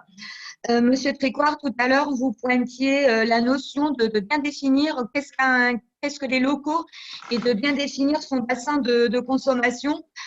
Comment considérez-vous les résidents secondaires dans ces enquêtes? Excusez-moi. Oui, les résidences secondaires, là, on les traite comme des touristes. D'accord. Alors c'est compliqué. On les traite comme des touristes en même temps. Alors, ça dépend des destinations. En Normandie, je ne sais pas, Marina, toi, le ressenti que tu as, comment se voient les résidences secondaires. C'est vrai qu'en Normandie, notamment sur les secteurs où on a des résidences secondaires qui sont quasiment des retraités résidents presque à l'année, qui passent plus de temps en Normandie que, on va dire, en région parisienne, pour rester sur les clichés, parce que c'est souvent un peu ce type de profil originaire de la région parisienne qui ont acheté une résidence secondaire en Normandie. Et c'est vrai que c'est marrant parce que c'est un retour qu'on a eu des OT qui font des enquêtes. C'était les résidences secondaires, en fait, parfois ils ont du mal à se considérer comme des résidences secondaires. Ils se considèrent comme des locaux. Oui. Je ne sais pas, Marina, si toi tu as Oui, c'est ça. En fait, quand on leur pose la question, ça dépend de la réponse qu'ils vont nous donner parce qu'on peut parfois les prendre pour des locaux parce qu'ils vont nous dire qu'ils habitent ici. Alors que bien parler de résidence principale, en fait, comme on peut faire quand on les interroge à l'accueil d'un office, oui, nous, on veut savoir que c'est leur résidence principale et pas leur résidence secondaire. Oui, voilà. Ok, merci. D'autres questions? Moi, je voudrais revenir sur ce que tu as dit, Louis-Michel, tout à l'heure, là, sur l'exploitation que tu fais dans le cadre de ton groupe qualité. Pareil, est-ce que là, il y a des choses qui te sont remontées qui te remontaient pas forcément à travers le recueil des remarques, des satisfactions dans le cadre de votre système qualité à l'interne à l'office, le fait comme ça d'être sur le terrain, est-ce qu'il y a quand même des choses comme ça que tu as pu identifier de manière différente? Disons que ça conforte certaines choses et ça les rend plus concrètes. Du coup, c'est ce que je disais tout à l'heure, hein, pour les élus ou l'association des commerçants. Enfin, voilà, nous, je pense que c'est le débat dans d'autres villes moyennes, hein, comme Mâcon, c'est tout ce qui est autour du stationnement. Je ne sais pas pourquoi on ne veut pas admettre qu'il y a une difficulté, alors soit de communication par rapport au stationnement, soit du nombre de places en tant que tel. Mais en tous les cas, il y a un réel problème qui là apparaît concrètement. C'est ça l'avantage d'avoir ces retours clients. Après, c'est plutôt des choses qui nous paraissaient peut-être des points noirs et qui, en fait, pour la plupart des gens, ne les concernent pas. Par exemple, on voit les transports en commun. Ça, c'était quelque chose qui nous paraissait être un gros point noir. Et finalement, sur les 100 personnes qui ont répondu, du coup, il n'y en a que 4 qui l'ont noté. Donc, ça va plutôt conforter ou infirmer les choses qui souhaitent être des ressentis. Donc ça, c'est vraiment l'idée, en fait. On a des ressentis et là, on a des résultats concrets. Nous, ce qui nous a plutôt surpris, c'était déjà d'avoir une ville qui était quand même considérée comme assez attractive par les gens qui répondaient. Alors, on a encore une marge de progrès. Et comme je le disais, c'est sans doute lié au fait que les gens étaient proches de l'office, donc sans doute déjà intéressés par la ville.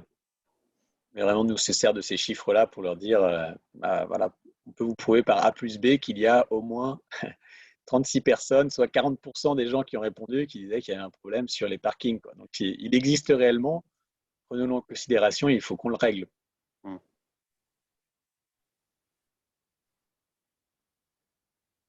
Est-ce qu'il y a d'autres questions? Moi, j'étais éventuellement intéressé pour voir le petit, je ne sais pas comment ça se présente chez la collègue Marina, là, la synthèse des chiffres de l'observatoire. Parce que ça, c'est quelque chose sur lequel on travaille. Alors, je pense qu'il y en a d'autres aussi. Le document que tu as produit, Marina? Oui, peut-être qui chaque année est produit par l'Office pour donner un petit peu je te mets le partage si tu veux le montrer.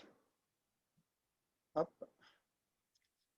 Alors, c'est un document très simple, hein. Nous, c'est uniquement un 2 volets qui reprend les données des différents indicateurs. Et justement, cette année, on est en train de travailler avec ma collègue de la PAO pour produire un document qui soit un peu plus sympa à lire, parce que là, c'est un peu trop concentré. Enfin, voilà, c'est pas ce qu'il y a de plus joli, mais en tout cas, voilà, il y a toutes les données, c'est efficace. Tu l'as, Emmanuel, ou Là, je ne l'ai pas d'ouvert. Je sais pas, tu l'as sous le coude ou... J'avais les retombées des championnats du monde, mais... Ça peut être intéressant aussi.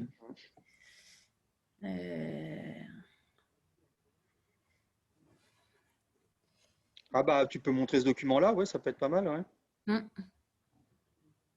Donc, il faut que je le mette dans... En fait, tu ouvres ton document et puis ensuite, tu as le petit carré rectangle vert là pour pouvoir le partager.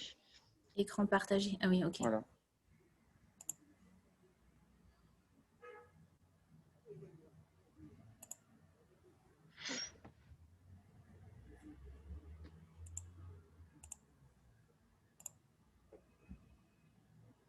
Est-ce qu'il y a d'autres questions pour lui, Michael, en attendant? Ah, ça y est.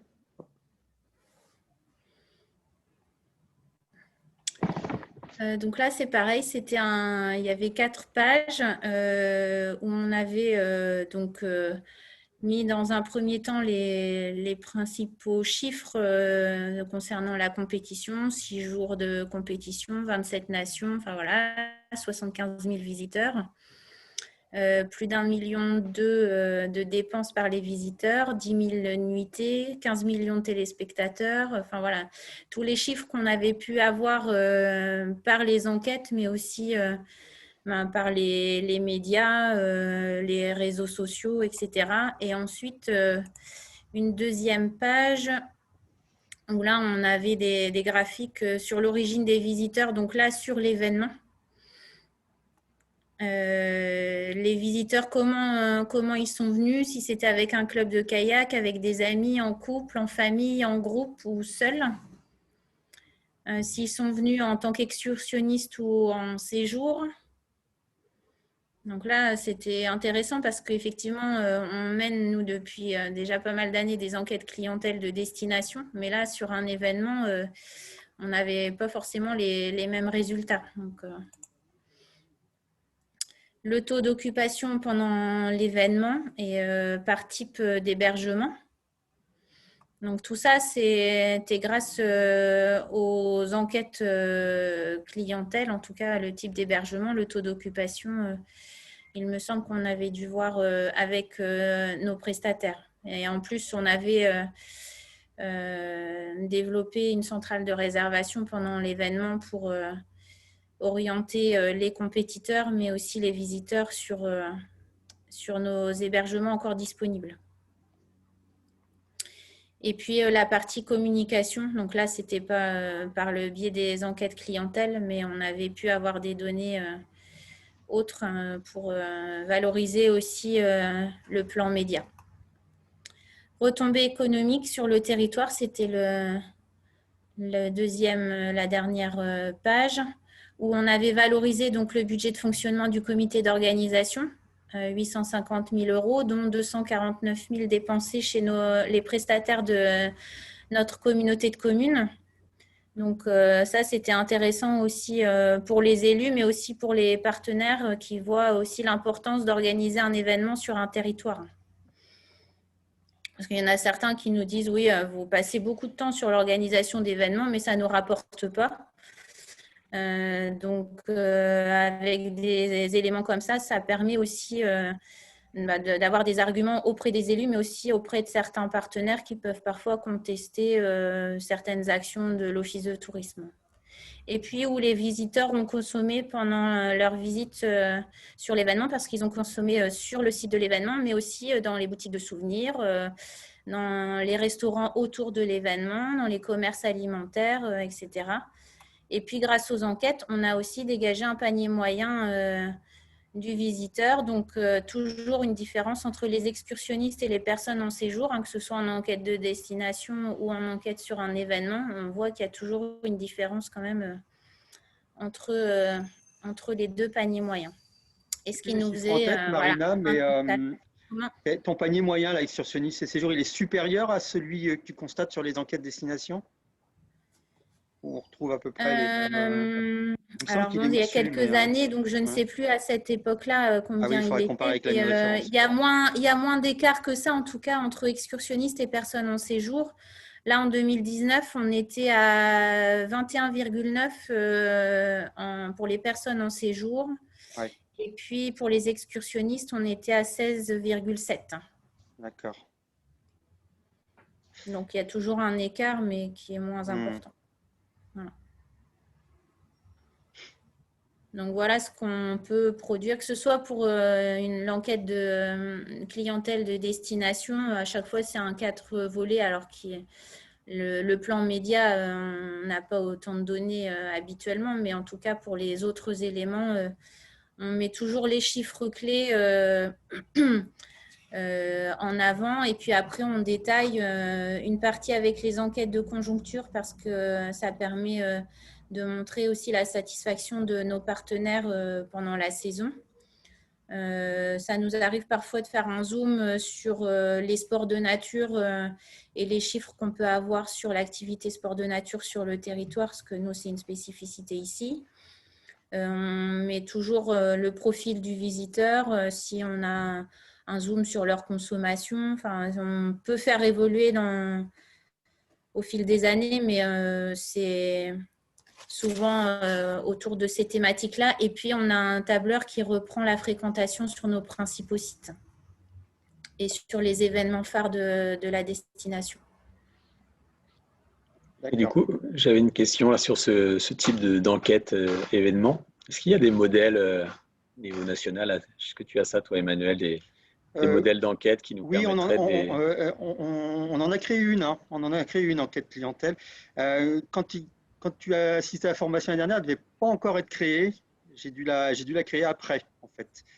Mais elle existe, hein, oui. On a créé une enquête adaptée. Non, des modèles nationaux, non, on aimerait bien, c'est souvent l'échange qu'on a avec Kerian, hein, de pouvoir pouvoir étendre cette problématique de l'observation sur une échelle plus large. Mais non, pour l'instant, il n'y a pas de modèles nationaux. Mais effectivement, on en a créé une. À part quelques questions peut-être plus spécifiques, sinon 80% des questions, on utiliserait les mêmes, je pense. Hein. Oui, tout à fait. Hop, je vais reprendre le partage, Marina. Oui, pardon. Donc, tu quittes en fait le partage.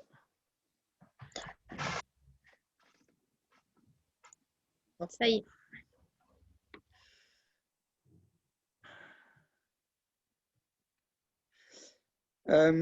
Est-ce qu'il y a d'autres questions pour Louis-Michaël ou pour Marina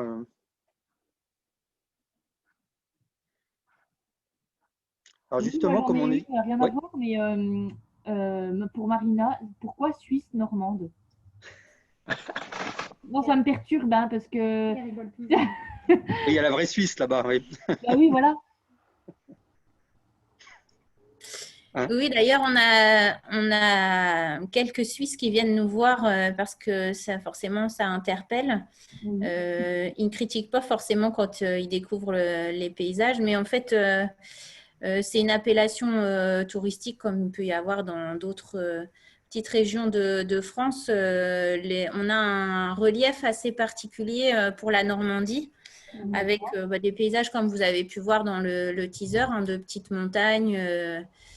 Voilà, avec des activités qui se sont développées autour. Donc, ce sont vraiment les paysages qui ont donné ce nom-là. Alors, pour la petite histoire, on dit souvent que ce sont les premiers visiteurs et c'est vrai, qui disent… Pardon.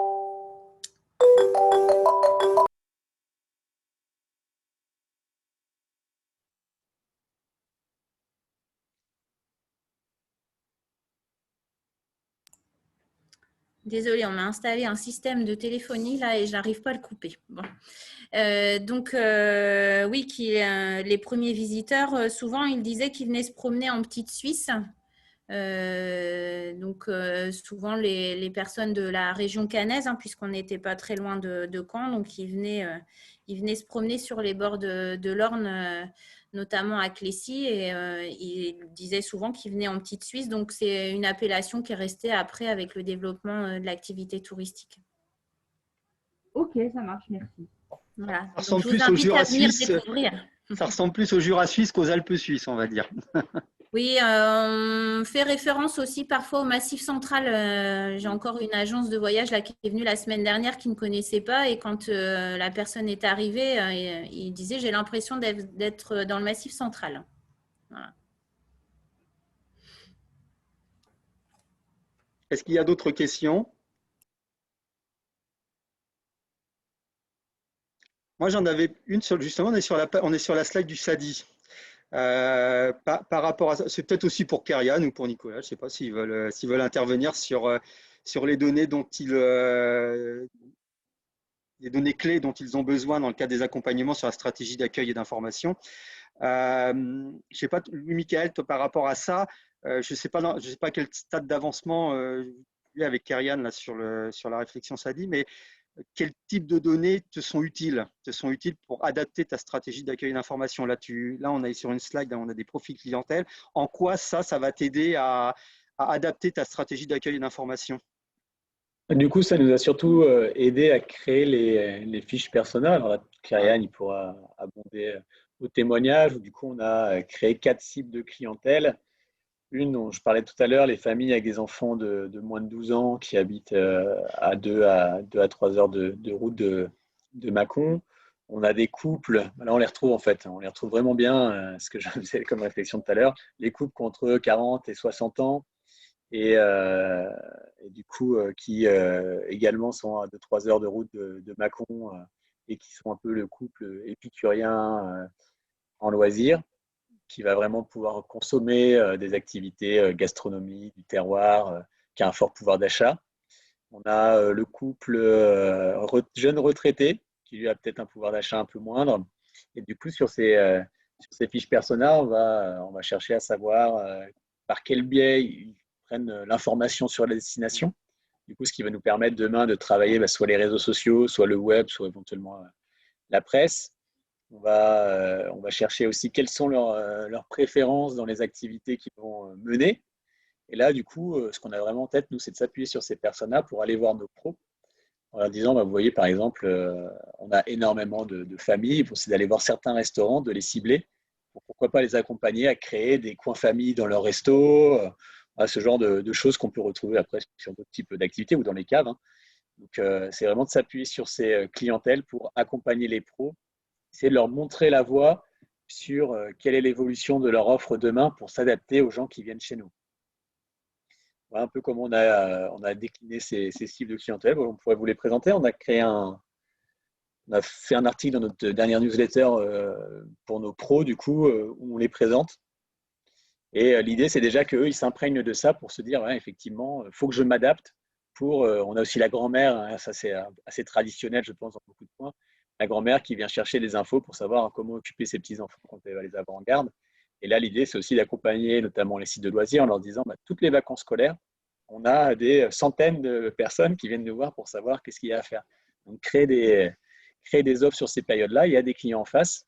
Sachez que c'est ce type de clients-là. Donc, il faut être adapté en termes de tarifs, en termes de produits à ces cibles-là. Et on est assez content du coup du résultat et en termes de légitimité vis-à-vis du CA ou des élus et des pros, on est vraiment crédible parce qu'on s'appuie sur des données qui ont été récoltées auprès des sociopros et dans le cadre d'enquête clientèle. Mais si ça vous intéresse, on pourra vous l'envoyer. Vous le présenter, on peut vous présenter les fiches personnelles éventuellement. Si tu veux, je te donne le partage. Juste que je les retrouve. Alors. Est-ce qu'il y a d'autres questions en attendant? Je ne sais pas, est-ce que Karian ou Nicolas, vous voulez compléter là sur cette problématique? Ouais, pour venir en complément des infos que tu viens de me transmettre, Emmanuel, c'est vrai que c'est hyper important et là, je pense que Karian va me suivre, mais la base des accompagnements SADI qu'on mène en région, c'est la connaissance clientèle. Bien identifier, bien connaître ses clients, c'est potentiellement bien les accueillir, mieux les renseigner. Et du coup, c'est l'élément essentiel, le point de départ d'un SADI qu'on mène sur les territoires, les stratégies d'accueil et de diffusion d'infos. Et il est vrai que les offices de tourisme qui ont déjà mené ces réflexions, ces études sur la connaissance des clientèles partent avec un avantage pour qu'on puisse co-construire ensemble la bonne stratégie territoriale sur la diffusion de l'info, sur l'accueil. Donc c'est vrai qu'on avait pas mal échangé, d'ailleurs entre nous en interne à la Fédé, et puis aussi avec les collègues des autres régions. Mais la brique enquête clientèle, connaissance de l'offre, connaissance des clientèles précises, c'est un prérequis pour débuter un SADI. Clairement, aujourd'hui, moi, je ne peux pas venir, je parle pour la Normandie, je ne peux pas venir sur un territoire qui souhaite mettre en place un SADI sans qu'il ait fait à minima un travail assez affiné, assez approfondi de connaissance des clientèles. Alors, nous, on a la chance quand même pour avoir 4 départements sur 5 normands où il y a déjà du flux vision, donc on a de la data qui est à disposition, on a les données que vous récoltez aussi en accueil, mais les enquêtes clientèle, on le voit, c'est un vrai plus parce qu'elles ne se limitent pas au prisme office de tourisme, donc ça c'est clair que c'est un vrai plus pour mener un SADI. Je ne sais pas, Karian, toi, si tu as d'autres éléments complémentaires. C'est exactement dans la lignée de ce que vous venez de dire. Pour le coup, moi surtout, ça a été surtout une remise en question parce qu'au début, on partait du doigt mouillé entre guillemets, et c'était un peu insupportable parce qu'au final, quand on est au doigt mouillé, on a l'impression de faire des choses, mais que c'est pas scientifique entre guillemets. On n'a pas cette donnée d'analyse qui est vraiment importante.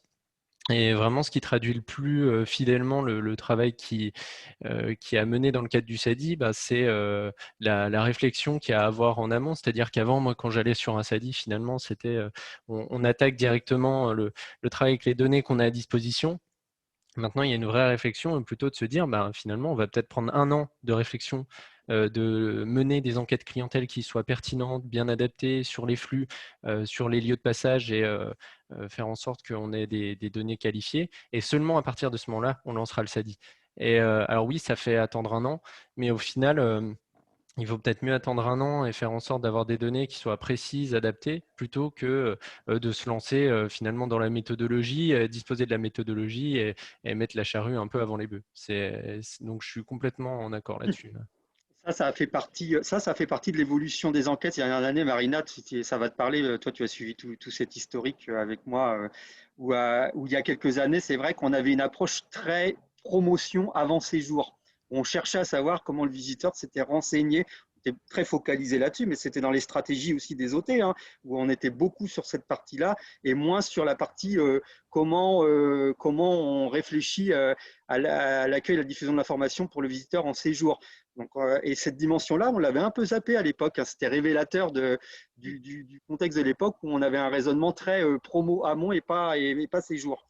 Et ça, effectivement, ça fait partie de l'échange que j'ai eu avec Nicolas ici en interne, où à un moment donné, effectivement, on a échangé. Et lui, je lui ai demandé ce dont il avait besoin par rapport à la stratégie. Et effectivement, ces questions-là, c'était tout bête, hein, mais comment vous renseignez-vous durant votre séjour? On ne la posait même pas, cette question-là. Alors que c'est une question clé dans le cadre du SADI, quoi. Donc ça, c'est une question en fait qui a peut-être 2 ans, quoi, 3 ans, pas plus, quoi. Est-ce que du coup, Michael, tu peux partager ton Oui, doc? alors ça doit être comme ça. Hop. Alors, voilà, donc ça, c'est ce qu'on a envoyé. Ça, c'est notre newsletter, c'est les articles de notre newsletter. Du coup, on les a présentés rapidement. Donc ça, on a nos clientèles principales qui sont issues, on va dire, du premier questionnaire un peu quanti qu'on a fait auprès de nos sociopros. C'est là où on a dégagé 4 clientèles principales. Et comme toujours, ce que je répète depuis tout à l'heure, c'est qu'on a des retours un peu scientifiques. Ça reste une enquête auprès des sociopros, mais au moins on a des éléments concrets et factuels à présenter pour justifier ces clientèles-là. Et du coup, on a des clientèles qu'on a appelées secondaires, qui sont plus des clientèles peut-être d'avenir, ou en tout cas à prospecter, et sur lesquelles on va travailler notamment avec le service commercial pour créer des séjours. Je pense notamment au groupe d'amis ou tribus intergénérationnelles. Pour les jeunes couples, on a encore des réflexions un peu différentes parce que ce n'est pas forcément eux qui vont utiliser des produits du service commercial. Donc ça, c'est plutôt des clientèles à travailler, et ça, c'est des clientèles à accueillir dès aujourd'hui. Et du coup, pour découvrir ensuite les clientèles, voilà la fiche persona type. Du coup, ça, on l'a vraiment travaillé avec Ariane, hein, dans le cadre de notre SADI, où ça a été très, très poussé. Et c'est vrai que c'est une base, ça a peut-être mis 1 an, effectivement, pour qu'on le fasse. Le SADI est beaucoup plus lourd que prévu, mais en tous les cas, il est très fiable. Et ça va aussi nous servir demain quand on va choisir nos relais d'information, puisqu'on va choisir nos relais d'information en fonction des sociopros qui accueillent nos cibles phares. Voilà, on a la petite bio rédigée. Non, là, il n'y a pas trop de blagues dedans.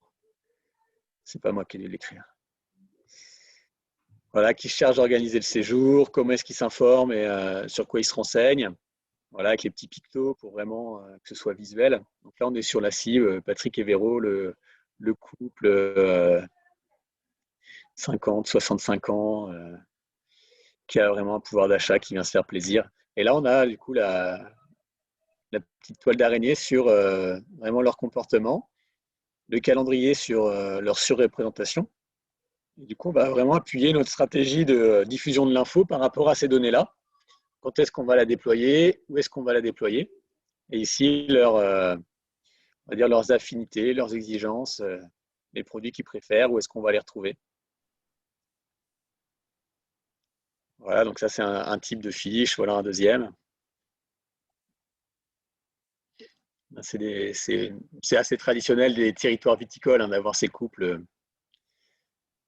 Forcément, ces couples. Nous, la particularité, c'est plutôt on va dire l'histoire par rapport à d'autres vignobles, c'est plutôt la famille. On en a énormément de familles. On a des énormes sites de loisirs comme Tour au Parc ou la Mot du Bœuf qui font plus de 100 000 entrées, qui sont des sites vraiment dédiés aux familles. Et on est aussi dans l'attractivité de la ville de Lyon, où il y a beaucoup de ménages avec des enfants. Vraiment, l'utilité, c'est comment est-ce qu'on va les toucher, par quels médias, quels sont leurs comportements, quand est-ce qu'on va les retrouver le plus souvent. Donc voilà, après, à chaque fois, c'est toujours les mêmes modèles. Je ne sais pas s'il y a des questions autour de ça. Oui, en Normandie, Caen a fait quelque chose un petit peu de ce genre-là aussi, où ils ont identifié 4 ou 5 personas. Alors là, il y a le couple d'Américains qui plage du débarquement. Chez nous, c'est pas le vignoble, parmi les personas. Voilà, donc C'est vrai, il y a un point de vue marketing et stratégie d'accueil d'information, c'est vachement intéressant ça de pouvoir, vous voyez, toutes les exploitations qu'on peut en faire derrière. Et vraiment, là, je pense que c'est très intéressant d'avoir ce genre de fiches et surtout d'avoir travaillé en amont sur la collecte de données auprès des sociopros. C'est quand on va leur présenter, ça c'est le chemin à suivre demain, ou même dès aujourd'hui, et on va vous accompagner pour mieux accueillir ces clientèles qui sont nos clientèles phares.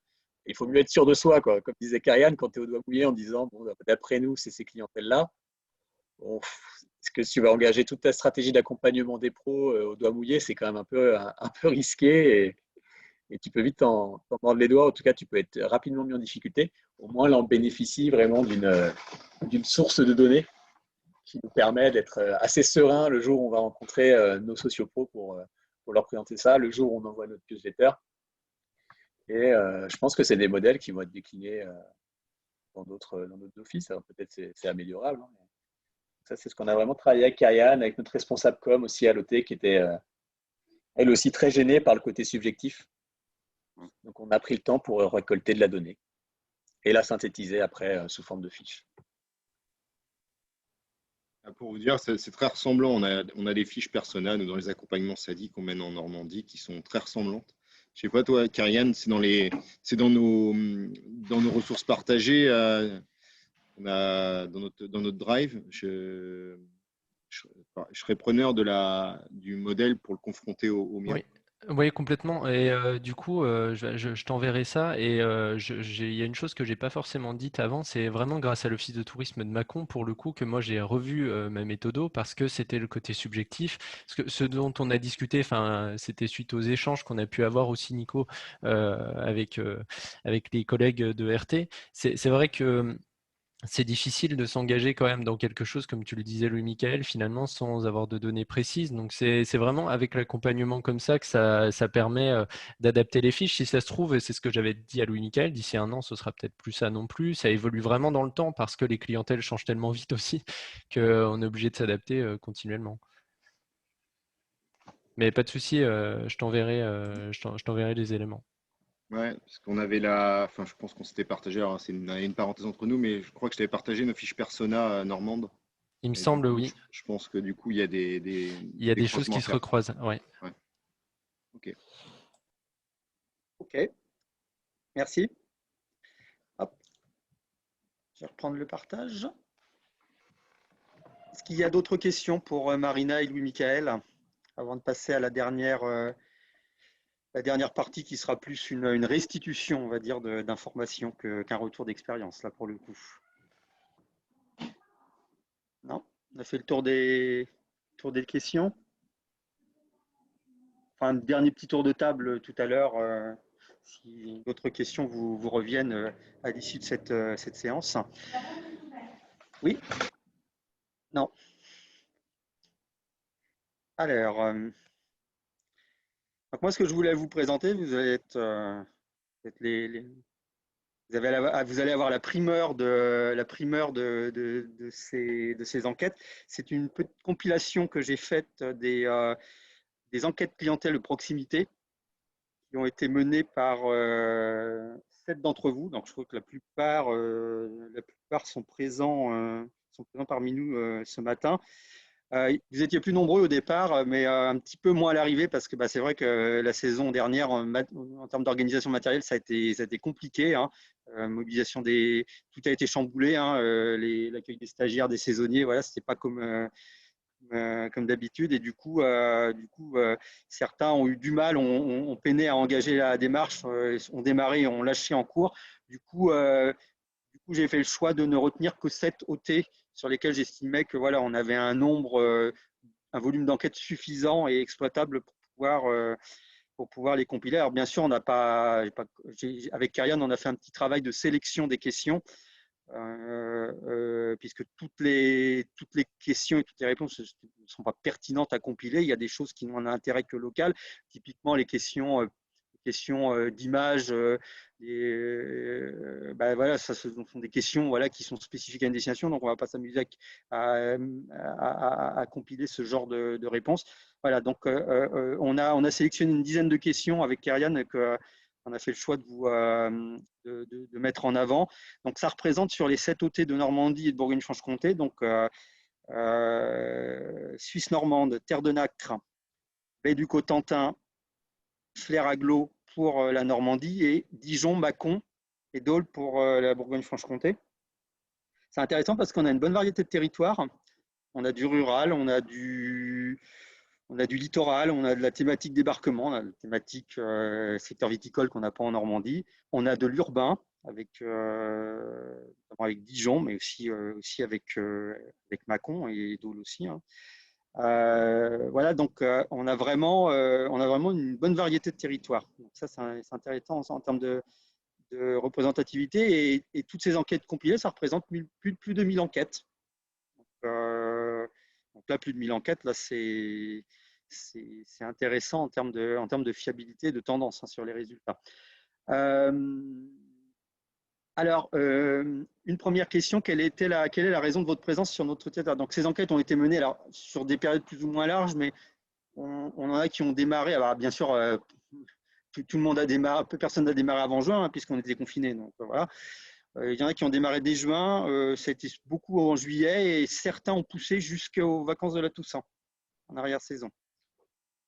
Donc, quelle est la raison de votre présence sur notre territoire?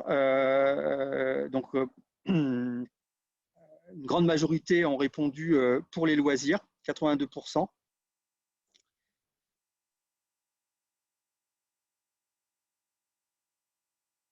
Alors, dans quel type d'hébergement êtes-vous? Alors là, pour le coup, c'est que ces premières questions n'étaient que pour les non-habitants du territoire, hein, même si les habitants étaient interrogés, on le verra tout à l'heure sur d'autres questions.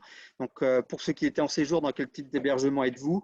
Bon, là, il y a une mosaïque, en fait, hein, il n'y a rien qui se détache vraiment, un petit peu l'hôtel qui ressort, mais voilà, c'est pas forcément. C'est une question qui est peut-être plus intéressante à analyser localement qu'en termes compilés, même si on a fait le choix de la compiler.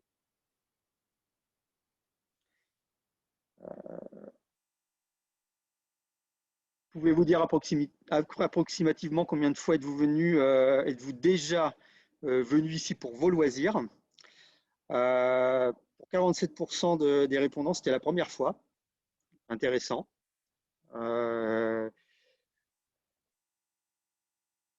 Donc peut-être des gens qui sont venus parce que justement ils se sont peut-être moins déplacés, ils sont peut-être allés moins loin que d'habitude et ont cherché de découvrir, d'aller à la découverte de coins peut-être un peu moins loin. Voilà.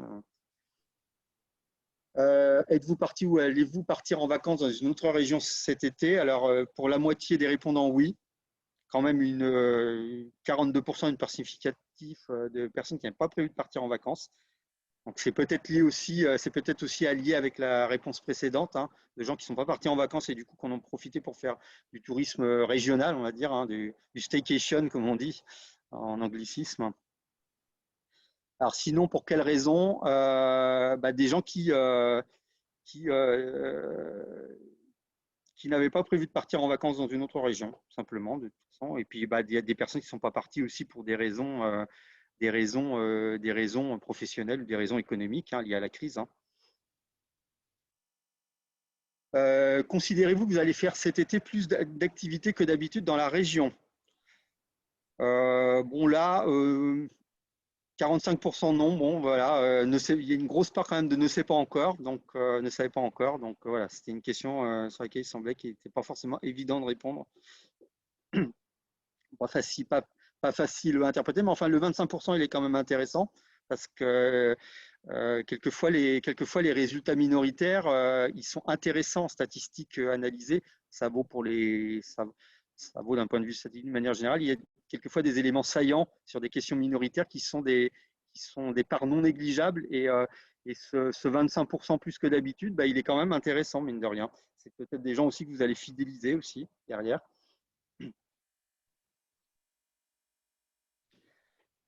Quel type d'activité avez-vous pratiqué ou avez-vous prévu de pratiquer cet été sur notre territoire? Donc là, il y avait plusieurs réponses possibles. Donc là, le résultat, c'est en nombre d'items les plus souvent cités, et pas en part de répondants.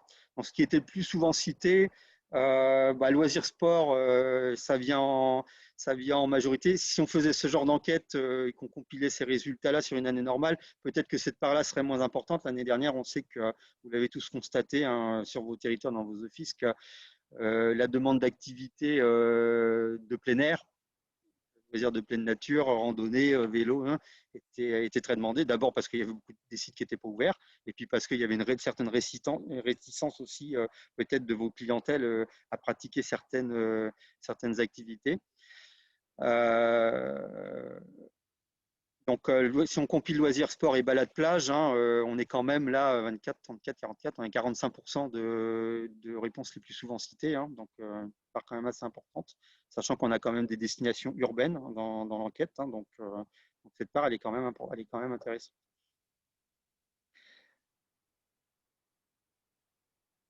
Estimez-vous avoir une bonne connaissance des activités à pratiquer et des sites à visiter sur notre territoire? Ça, c'est intéressant aussi dans le cadre de la démarche, SADI. Hein. Donc, une majorité a répondu une connaissance moyenne, on va dire assez. Après, parfaitement, bon, 16%. Hein, donc, là, sachant que là, on avait quand même sur ces enquêtes-là, on avait quand même en termes d'origine une grosse part de clientèle régionale. Donc, c'est intéressant à analyser ça aussi, de voir que un peu 29%, assez 37%, voilà, c'est sur ces clientèles-là, peut-être que la diffusion d'informations est perfectible.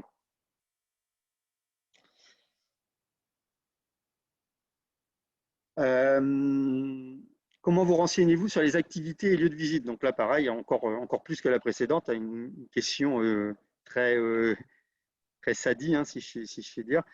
Bon, quand même, en allant à l'office de tourisme, 44%, c'est rassurant. Ça reste quand même encore une part importante quand même en mode de renseignement durant son séjour ou sa journée d'excursion. Et puis les sites internet qui viennent en deuxième position. Moi, ça m'a un petit peu surpris. Je pensais que c'était moins la part office de tourisme. C'est intéressant quand même de voir quand même que dans les réponses les plus fréquemment citées, on avait l'office de tourisme revient à 44%. Pardon, je vais intervenir. Oui. C'est Angélique Payurloger. Ouais. Nous, on s'est rendu compte, en fait, qu'en étant office de tourisme, quand on fait des enquêtes, je ne sais pas si les gens ont envie de nous faire plaisir, mais lui, Michael hoche la tête. En mettant, oui, on se renseigne à l'office de tourisme, alors que ce n'est pas forcément. Ah oui, d'accord. Oui, il peut y avoir un petit biais, ouais, effectivement. Dans l'enquête, on s'est aperçu qu'avec notre badge office de tourisme, quand on se présentait, comment vous renseignez-vous sur votre lieu de vacances? L'office de tourisme. Voilà, mais ce n'est pas forcément le cas. Donc, c'est peut-être ça aussi, c'est l'envie de faire plaisir aux enquêteurs. Oui, il y a peut-être un petit biais, effectivement, là-dessus. Ouais. Mais bon, même s'il y a un biais, bon, oui, quand même, ça reste quand même une bonne… Je suis surpris, Emmanuel, en voyant tes résultats, parce que les 44%, ils me paraissent quand même énormes. On le voit partout, notamment là où il y a du flux vision tourisme. On n'a pas ces volumes-là de personnes entrantes en office et par rapport au volume de fréquentation touristique. Et en effet, je rejoins Christelle. Je pense que c'est biaisé. Alors attention,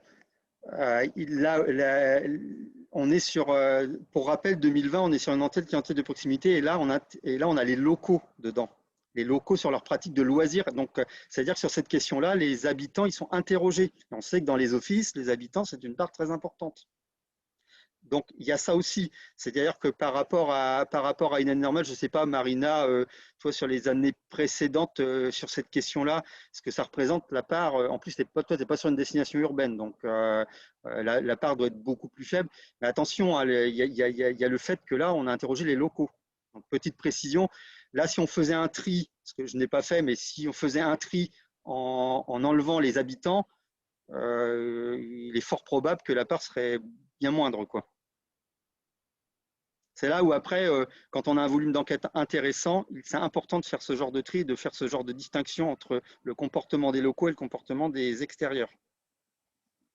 Voilà, c'est la petite précision quand même, qui peut expliquer aussi ce chiffre. Ok.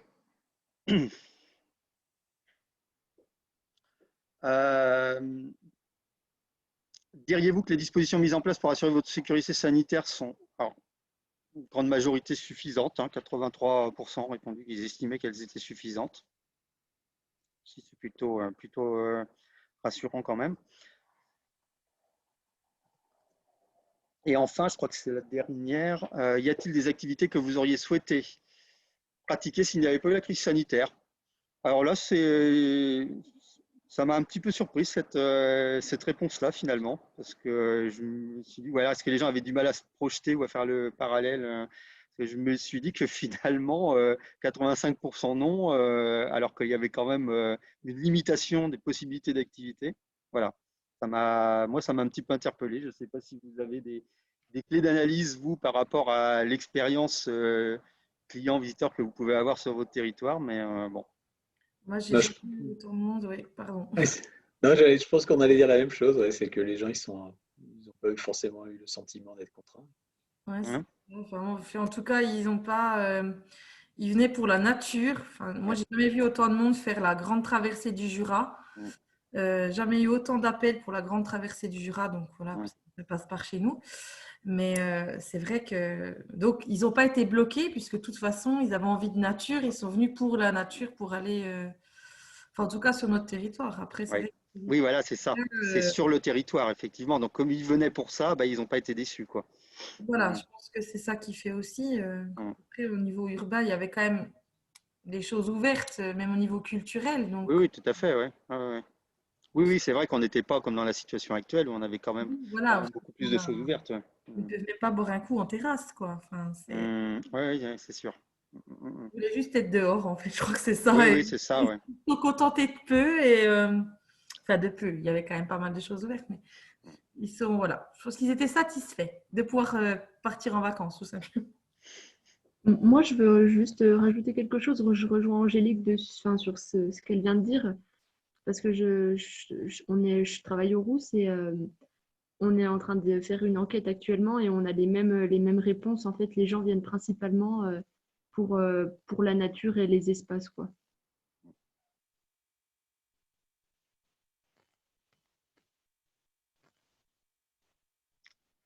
Ok. Est-ce qu'il y a d'autres commentaires, observations par rapport à ça sur vos destinations?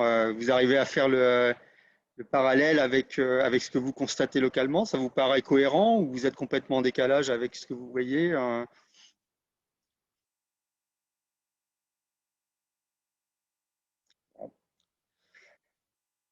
Allez,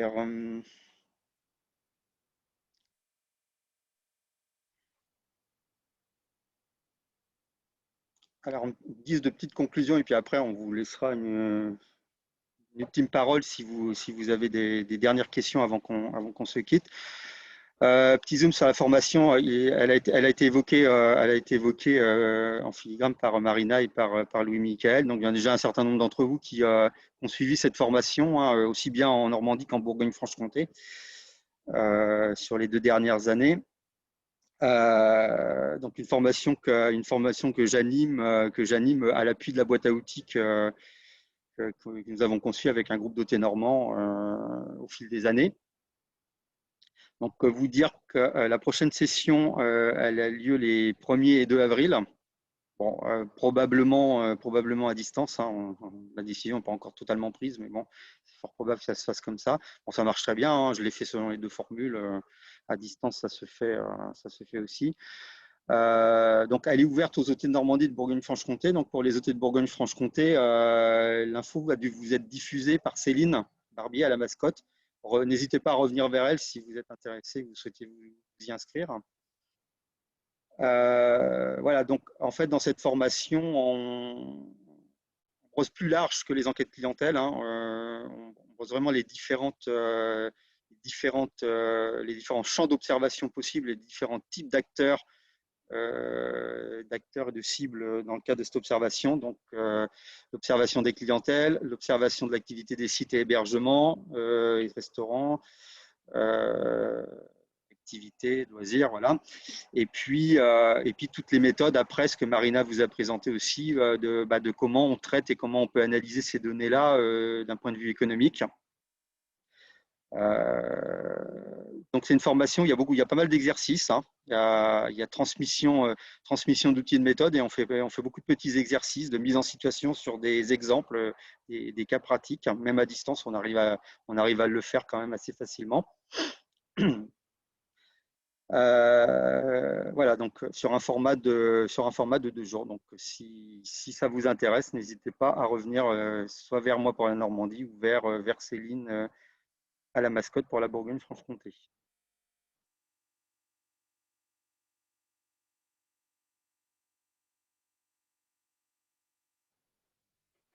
Si vous avez des questions à poser à Marina ou de toute façon, on va vous envoyer les supports, hein.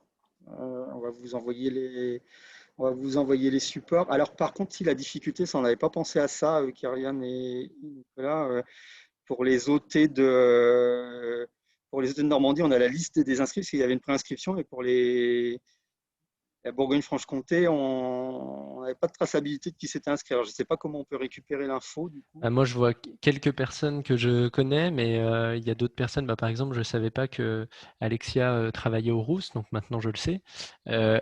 Mais il y a 2-3 personnes que j'arrive pas à identifier. Je peux essayer de copier les noms, ou alors les personnes qui viennent de Bourgogne-Franche-Comté. Si vous pouvez peut-être mettre rapidement votre adresse mail et votre nom dans la conversation, ce sera peut-être le mieux. Oui, ce sera encore mieux, effectivement. De notre côté, ce qu'on va faire, Kyrian, on va te faire suivre le support du jour.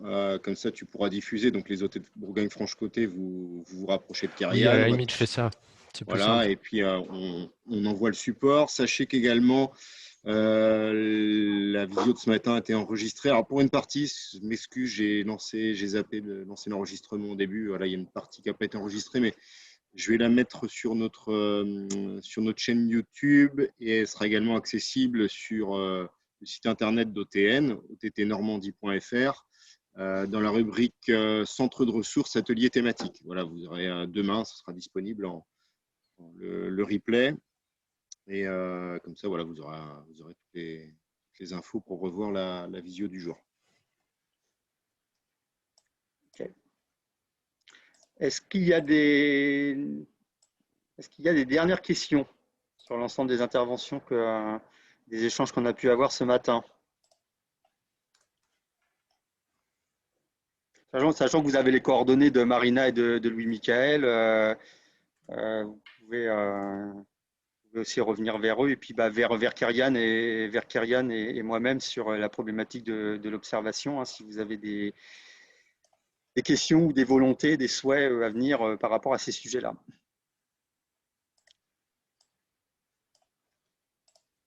Donc, a priori, pas de questions. Il est presque midi. Voilà. Ouais, on a respecté le timing. Juste, alors pour les OT normands présents ici, quelques rendez-vous à ne pas manquer là prochainement, les prochains ateliers réseau. Le 9 mars, sur les visites guidées et les animations. Vous avez reçu dernièrement par une info réseau le programme des ateliers réseau, mais voilà, le 9 mars, les stratégies de mise en place de visites guidées pour les destinations rurales, la réadaptation des animations. On aura un atelier le 23 mars dédié au développement durable qui sera co-animé par notre collègue Romane Moreau, et puis les offices de tourisme en témoin de Béziers-Méditerranée et du Seignan dans les Landes. Le 24 mars, alors là, celui-là, il est quasiment plein. On a quasiment 50 inscrits déjà. C'est sur l'animation de la communauté des socioprofessionnels. Donc là, avec des témoignages de Lucie Maurice, la collègue de Marina à Suisse Normande Tourisme, Mélanie Ménil, la responsable du pôle commercialisation du Mont-Saint-Michel, et Oriane Leguet de l'Office de tourisme Normandie Covexin. Donc là, pensez vite à vous inscrire sur ces ateliers. Et le 30 mars, on aura un dernier atelier sur la préparation des audits mystères dans le cadre de Qualité Tourisme. Le témoignage de Estelle Coyer de Granville-Terre-et-Mer, Marianita Balquet de l'Office de tourisme de Lisieux et Pauline Lemarié de l'Office de tourisme de Concarneau en Bretagne. Donc voilà, le programme des ateliers, il a été transmis il y a une quinzaine de jours, 3 semaines. Ça se remplit vite. Donc, n'hésitez pas à vous inscrire pour les Normands auprès de nous. Voilà pour ce que j'avais à dire moi sur les ateliers réseau. Manu, toi de ton côté? Non, c'était tout. Donc, la formation 1er 2 avril. On va faire aussi un websem. Et je suis en train de me dire, Kyrian, que je t'ai pas parlé de la date. C'est pas, Bon. je t'ai pas parlé de la date. J'ai prévu de faire un websem. En fait, on a fixé nos dates de websem entre collègues l'autre jour et c'est vrai qu'on avait parlé, je ne sais pas si tu te rappelles, de le faire en commun, de faire un websem commun pilote observation sur nos deux régions. Je suis resté focalisé sur l'atelier d'aujourd'hui, tu vois, et du coup, j'avais complètement zappé cette démarche-là. Je vais revenir vers toi. Ouais, pas de souci. C'est quoi la date qu'on a identifiée, Nico, pour le websem sur pilote? Je sais plus. En avril, c'est le 8. Le 8 avril. Ok. Bah, si tu as 2 minutes après la réunion, on peut en parler? Si ça te va. Vous verrez ça après, les gars. Ouais, mais c'est simplement pour donner la date à tout le monde, quoi. Ce sera le 8 avril, mais on va vous repasser des infos plus précises là-dessus, hein. C'est en cours de construction, il n'y a rien de bâti encore. Du coup, pour conclure, un énorme merci à Marina et Louis-Michel pour vos témoignages qui ont été riches et j'espère qu'ils vont inspirer les collègues qui ont participé à cet atelier réseau. En tout cas, voilà, c'était éclairant et puis voilà, on y voit un peu plus la manière dont vous procédez pour mettre en place ces enquêtes clientèle. J'espère que ça va emmener d'autres membres du réseau dans la collecte de données et pour en faire des choses intéressantes, notamment à travers les SADI. On a pu le voir sur Mâcon, ce qui en est fait derrière, c'est top, bon boulot. Voilà, donc je tenais à vous remercier de votre participation et du coup, on va vous dire à bientôt et on respecte le timing, 11h58. On est Merci également, je me joins à Nicolas pour vous remercier tous les deux pour vos contributions et interventions. On a un timing suisse presque là, hein. C'est parce qu'il y a les bourguignons. Il y a le pays horloger, donc voilà, c'est ça. On avait confié la montre au pays horloger en fait. Merci beaucoup à tout le monde et à bientôt. Merci. À bientôt. À bientôt. Bientôt. Au revoir. Emmanuel, on peut rester dans… Oui. Ouais, ok. Tu fermes pas la salle, Nico? Oui, Michael et Marina, vous pouvez rester aussi si vous souhaitez faire un petit débrief à chaud. Ouais. Tu arrêtes ton partage d'écran, Manu? Ouais.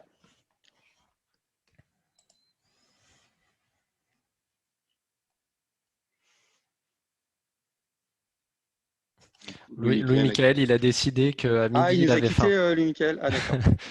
Vous mangez tôt en Bourgogne-Franche-Comté? Ouais, c'est une habitude qu'on a prise, tu vois. C'est le décalage avec le soleil, quoi. C'est ça. On a encore deux personnes. On a Camille et Sandra qui sont encore dans la salle.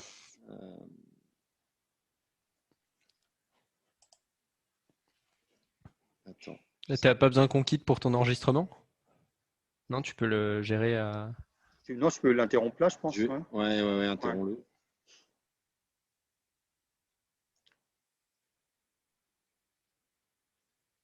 Voilà. Et Louis-Michel revient dans la course. Jonction en cours. Voilà. Alors attends, mais Emmanuel, tu n'as pas interrompu l'enregistrement? Ah non, moi